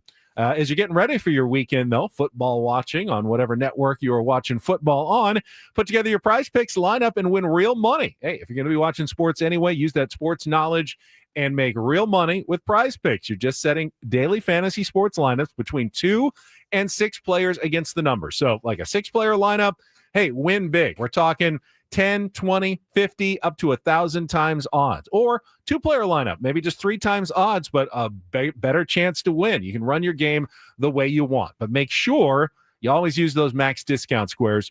Travis Kelce this weekend, more or less than 1/2 of 1 receiving yards. So that's a pretty easy win right there. Combine that with 1 to 5 other players in your lineup and win actual money from Prize Picks. And when you download the app, make sure you use our code KWFN because you're going to get $50 in lineups when you play your first $5 lineup. So $5 of your money, $50 of their money to start playing this weekend. And it's not just football, it's baseball, pennant races, and more. You can set your lineups, cross your sports up every single day. However you want to play, it is totally up to you. Hey, it's Prize Picks. We all love being right. Check it out today. Prize Picks, run your game. Must be present in certain states. Visit prizepicks.com for details.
Hey, player, this is all yours. This room with this view. This speakeasy with this cocktail. Hey, could you make that too? The spa with this. Ah. And this pool on this roof. This is all for you. The all-new Hamul Casino Resort, now open.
You can tune in tonight at 11 p.m. if you're still up. Woodsy, I know you won't be, but if you are, it's Odyssey's annual I'm Listening program, which aims to spread awareness about mental health. Talk saves lives. I'm Listening features some of the biggest names in sports and music. For more information, visit imlistening.org. Do we have a guest list of who's on there? I only saw Carson Daly's name. He's always involved. I don't know who the rest of the guests are, but he's the host every year. Let's see who the guests are. That's 2019. That's not going to. imlistening.org. Oh, I'll just do that. That's just where I told you to go. I'm listening. If you want for more information, you seem to be looking for more information. If you were listening, I just said for more information, visit imlistening.org. It's a fair point that you make.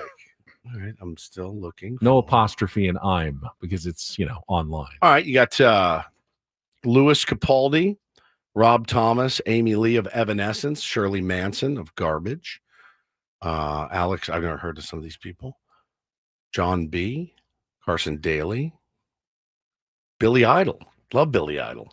Was thinking to myself yesterday as I was listening to a Billy Idol song, is Billy Idol appreciated enough, in your opinion?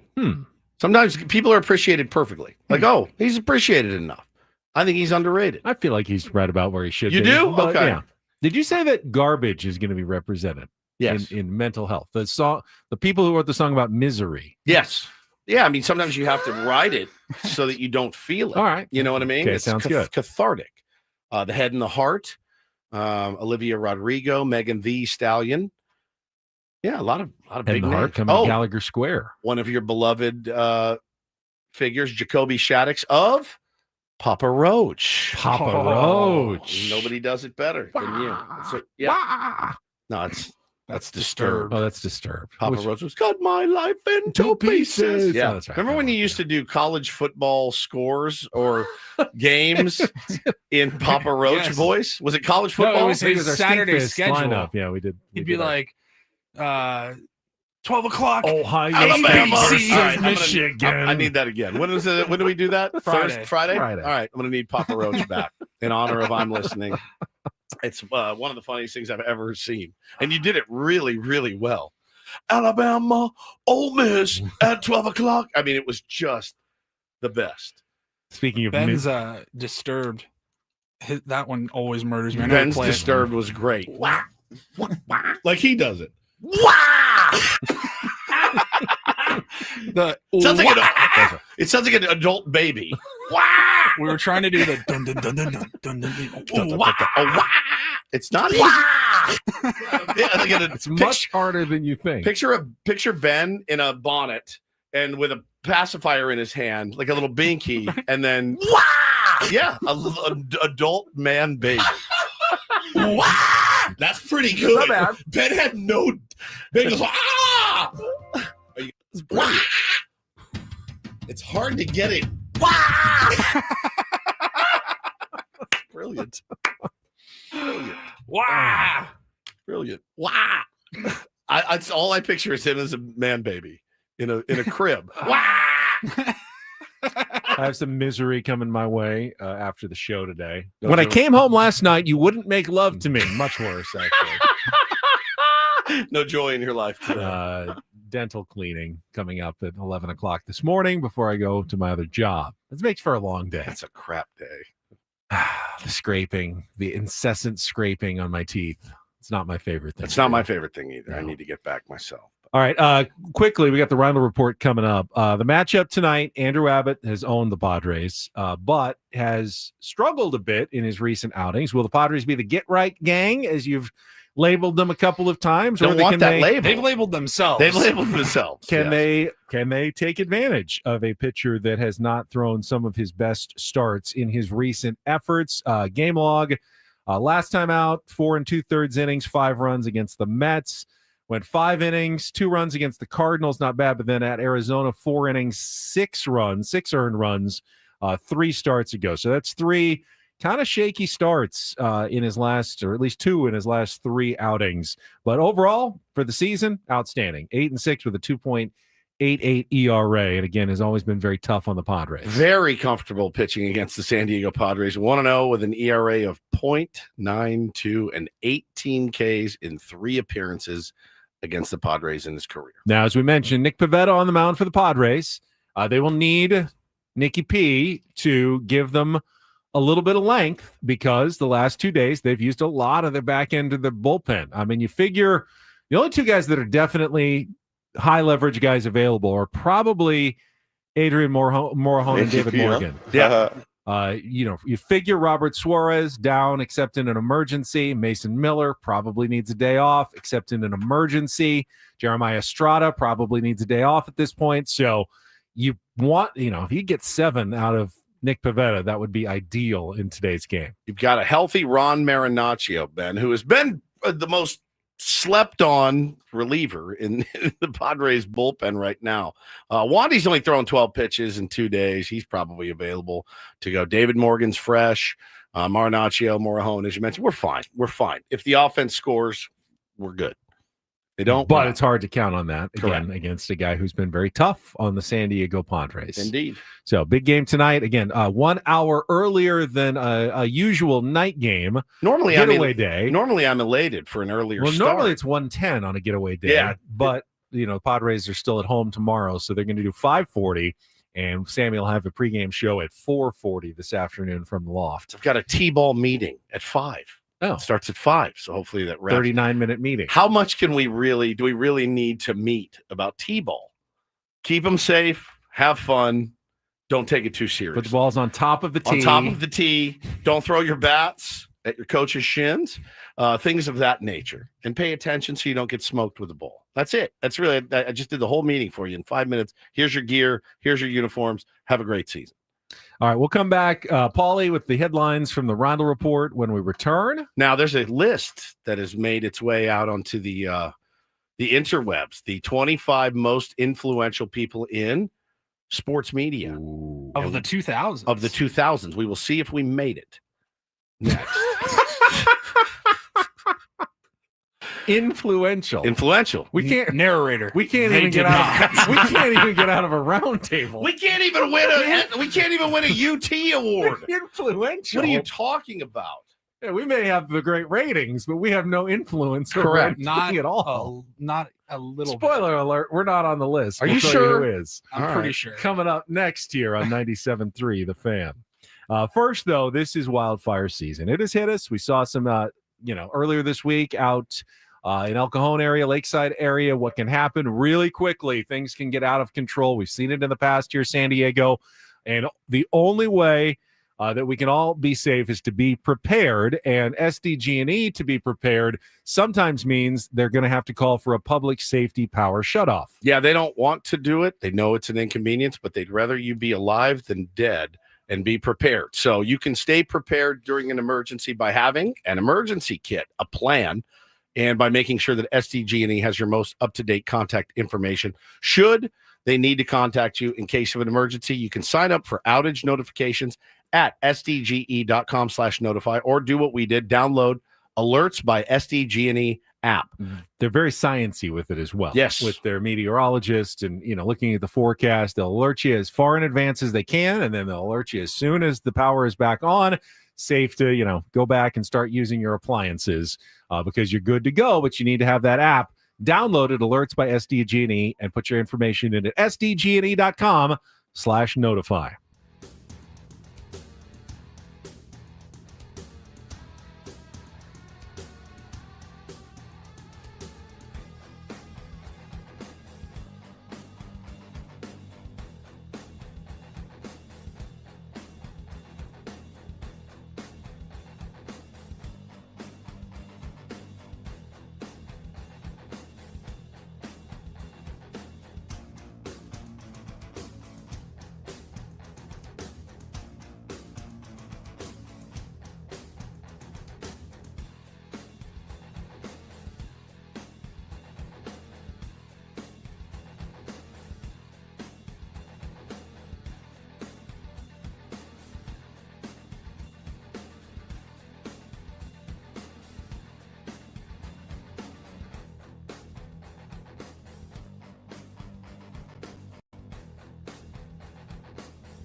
Hey, player, this is all yours. This room with this view. This speakeasy with this cocktail. Hey, could you make that too? The spa with this. Ah. And this pool on this roof. This is all for you. The all-new Hamul Casino Resort, now open.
Went to prison yesterday. I didn't tell you guys this. I did not hear this story. I mean, I would have gone to prison. Sentenced to prison? That's the justice system is moving swiftly now. No, I would have been arrested, tried, convicted, and then sent to prison yesterday. I went to my beloved CVS by my house and needed to get a prescription. The line was 65 deep, as it always is. So I waited for 15, 20 minutes. I had to get back and pick my kid up from soccer. And so I waited and waited until I couldn't wait anymore. And I go, oh, they have these protein shakes that I like here. The only place that has this flavor. So I went back, grabbed one, and just absentmindedly started walking out of CVS. Did not pay for it. In my mind said, you've been here for 20 minutes. Like you've done all the business you need to do. And I'm walking. You can either pay with money or time. Time. I paid. You decided to pay with time. They got 25 minutes out of me. Shouldn't that entitle me to a free protein shake? Even at minimum wage, right? You probably have enough to buy a protein shake. So I literally walked. Guys, I got as far as the the doors, the scanners. It's gonna alert. Yeah. Do they put those on like the protein shakes? I mean, I don't think they have. Or is it just the more high ticket merchandise? I never know what sets off the. But you know, somebody's up the eye in the sky up there at CVS is watching to see loss prevention. They have loss prevention people. But I went like this. I went straight out. And out loud, I go, oh, my God, I got to pay for this. I forgot. And I just so anybody that saw me knew. I assume that, I know we have to get to the Rindle report. I assume this has happened to everybody, where you have actually paid for an item, but they forgot to take off the security device and it went off when you went out the door. What do? You stop? I just keep going. If I know I've paid for it, I just go like, hey, it's on you now. You go to your car, like keep walking to your car. It's not on me. If you messed up, I paid for it. I'm good to go. I'm under no obligation to return to the store if I'm not doing anything wrong. Your alarm's going off. You fix it. I don't need to come back. You don't stop and make sure everything's okay. I just keep going. Wow, that's insane behavior to me. I mean, if someone came up to me like a security guard, say, "Well, I paid for this. You can go check." But if no one stops me, I don't go back in and go, "Everything okay?" Like, hey, I totally paid for it. I do. Keep walking. I do to my that. car. Am I good? I paid. I just checked me out. I do the full on check because I don't want any panic. Yeah, Ben. What if you got calm as cool as a cucumber? What if I you know got I wrong? paid. What if still you got the receipt in my wrongfully- hand? No, I just keep going. I've seen too much happen. Where you'll get put in handcuffs and taken away, and you're like, I paid for this, and then you get taken down to the police station. You'd be crying in the back of the cop car, even though you didn't do anything wrong. What if something slipped into your bag? Slipped it. All right, Holding the receipt. Bad boy Ben strikes again. Holy, Paulie, what do you stop? Right, Yeah, 100%. every time. Really, every time. Ben I don't just have keeps time for briskly walking to his car. I at Gotta be least stop efficient. and just kind of do the look around, like This is it. Yeah, call us today. Look around, like what was that? And keep going. Yeah. Well, we like, good? like I'm confident in knowing that like I have the receipt in the bag and I paid for this. I know I didn't do anything illegal, but you still stop and you do the oh god. All I God. pictured was Woods from Ben and Woods, local sports radio host, arrested for stealing protein shake at CVS. Like, hey man, times are tough. I actually had a really good day. We got really good numbers. Everything's fine. I have the money. So yeah, shoplifting. So I don't know what triggered in me, but it was like I hit the threshold. It was like, whoa. Less shoplifting and more senility. Senility. I get freaked out guilty of. sometimes. I'll be walking through the store and I'll just have something like kind of small maybe in my hand, and I'll accidentally, like if I'm wearing a hoodie, like put it in my pocket or pocket of my pants, and you're like, because that's just where I kind of put my stuff. Yes, dude. And like go to reach your phone, and then you put something in there, and you're like, I'm not stealing this. Oh crap! I'm just kidding. Do the Just kidding. hands Just up. kidding. I got a couple Advil before our game the other day, like the little individuals, yeah, at the gas station. And I'm walking around. I got my phone in one hand and the little packets of Advil. And I went to put it in my shorts pocket just to hold it while I got 10 waters for the game. And I go, nope. And I walked up and I go, I'm going to put these here. And I just left these two. I'm so terrified of being arrested ever again, especially for that. I can't believe you just walk like a badass. He just walks out the door. I don't know. I feel like those systems are flawed. Have you guys calibrated these? Yeah. Because this seems off. I paid for all my items. All right, let's get to some headlines. Wow. Paulie, it's time for the Rizzo Report after traffic. From the 855 Get Ross Traffic Center, protecting San Diego after accidents or injury, here's Kelly Danick. This game day traffic report is brought to you by Crystal Geyser, Alpine Spring Water. Got a few things wrapping up our morning drive. Collision on southbound 805 right at the 905 connector. Looks like a pickup truck and a big rig involved. Got the right lane blocked. Also, northbound 5 before Claremont Drive, a collision over the right shoulder, and hit and run crash eastbound 8 just before College. That's over to the right shoulder. What makes Crystal Geyser Alpine Spring Water different? They always bottle their Alpine Spring Water less than 1.5 miles from the spring source. And all of their bottles are made with 50% recycled plastic from their own recycling plants. Crystal Geyser, bottled at the spring source. I'm Kelly Danick with Ben and Woods, San Diego's #1 sports station, 97.3 The Fan. And get things started here with our today's edition of the Rindle Report. Now tuned into the greatest. Welcome to the Rindle Report with Paul Rindle. Hi, Paul. All right. 2 stories from the world of sports that we haven't gotten to yet. We'll start off in Major League Baseball. And 1 story that you didn't know you needed. Are you laughing, biatch? It's the Rindle Report Hey, Paul, how you doing? Okay, how are you? on 97.3 The Fan. Are you ready to bless the mood? I need some help, please. That was good. Can I get a yeah? Oh, yeah. All right. All right. Right. By the way, you know what? You know who else just walks out of places after they steal something? Pay for things. Bank robbers. They just walk out to their car. They just briskly walk to their car and they get in. They drive away. Just so you know, Now, you if might get shot. If like one of those like dye packs goes off, I'm probably stopping. They attach those to protein shakes nowadays. Man, It's unhinged behavior on your part. Go ahead, Paulie. All right, let's get to our Awful Announcing put out their list of the 25 most influential sports media personalities of the 2000s. We didn't make it. We did not make it. Like 2000 to today? Yeah, if you were going to go back 25 years ago, it was a little bit different. Everybody, it says here, I'm reading it. You got all your highlights from SportsCenter, and social media was just chat rooms and message boards and stuff like that. The game has changed. So I was surprised. I thought, I don't particularly like this person at number 25, but just to get a sense of the list, Colin Cowherd was number 25. He came in in last on their list. I'm not a huge fan of him, but I would say he's pretty influential. Others in front of him, we'll get to the top 10. You know, Dan Levitard was at 19. Don't skip our beloved Ernie Johnson at 24. He was at 24. We love Ernie Johnson. Mina Kimes, Stuart Scott was on the list. Dan Patrick, Bob Costas was number 12. Yeah, these are all 13. These make perfect sense to me. So when we go, let's start in the top 10 here. Number 10 was Erin Andrews, and I think that's an appropriate spot. She kind of was the face of sideline reporting. I'd say she's influential. Yeah. Pat McAfee at number 9. She's just on fire. Newer, but yeah.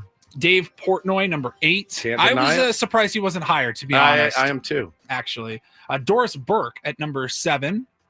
Number 6 was Scott Van Pelt. Ooh, I thought he'd be higher. Ben's beloved. I thought he'd be higher. Little man crush? A little bit? Yeah, big man crush. MVP.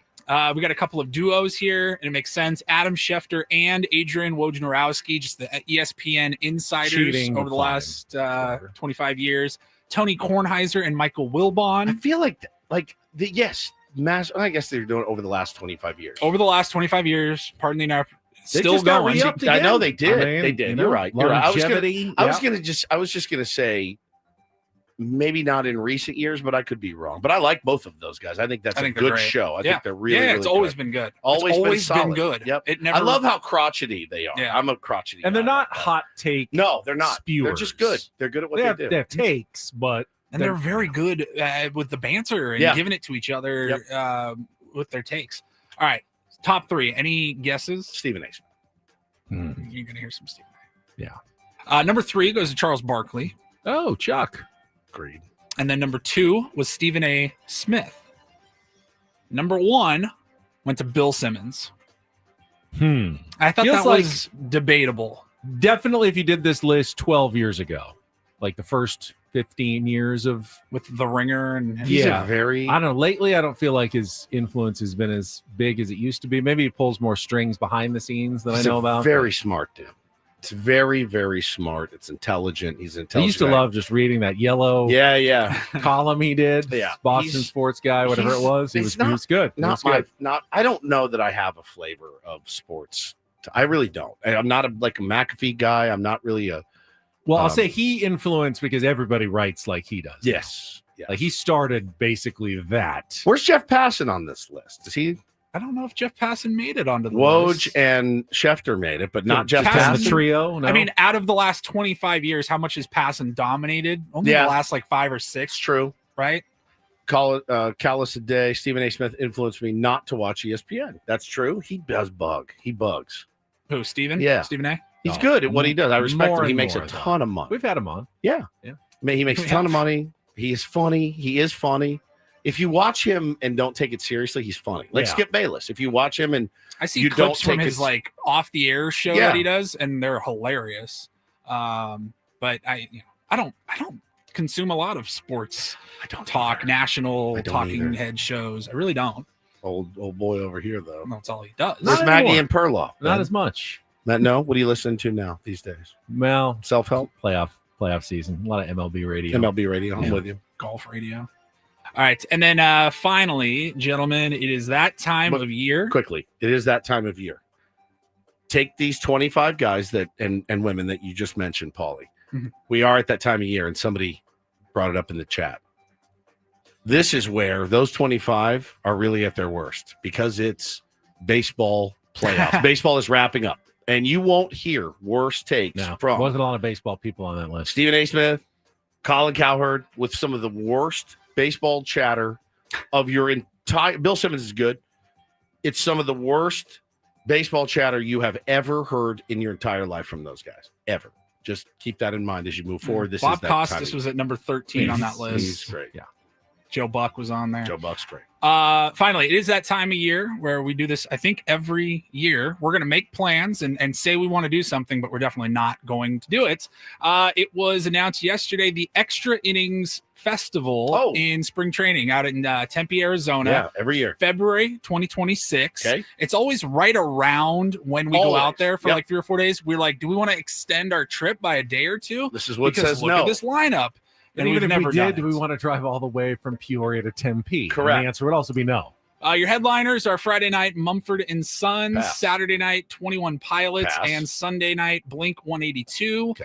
Other art acts on there are the Goo Goo Dolls. I'm trying to go with all the names that I've. Peach Pit, Marcy Playground, Yeah. just playing Sex and Candy Cage over the and over Elephant, and over. Dashboard Confessional. Cage is amazing. Lord Huron, Switchfoot, yes. Public Enemy, Sublime, Bowling for Soup, and Ben's beloved Article Sound System is going to be Article there. Sound System. Ass, otherwise known as Ass. Oh, and Deer Tick?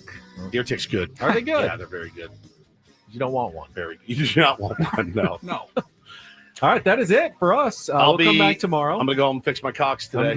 I'm going to the dentist. We'll be Still back for having 5 problems. hours with a roundtable tomorrow. So rest up, everybody. See if the Padres get an important win later today. For Paulie, for Woods, I'm Ben. Braden coming up next year on 97.3 The Fan. So long, everybody.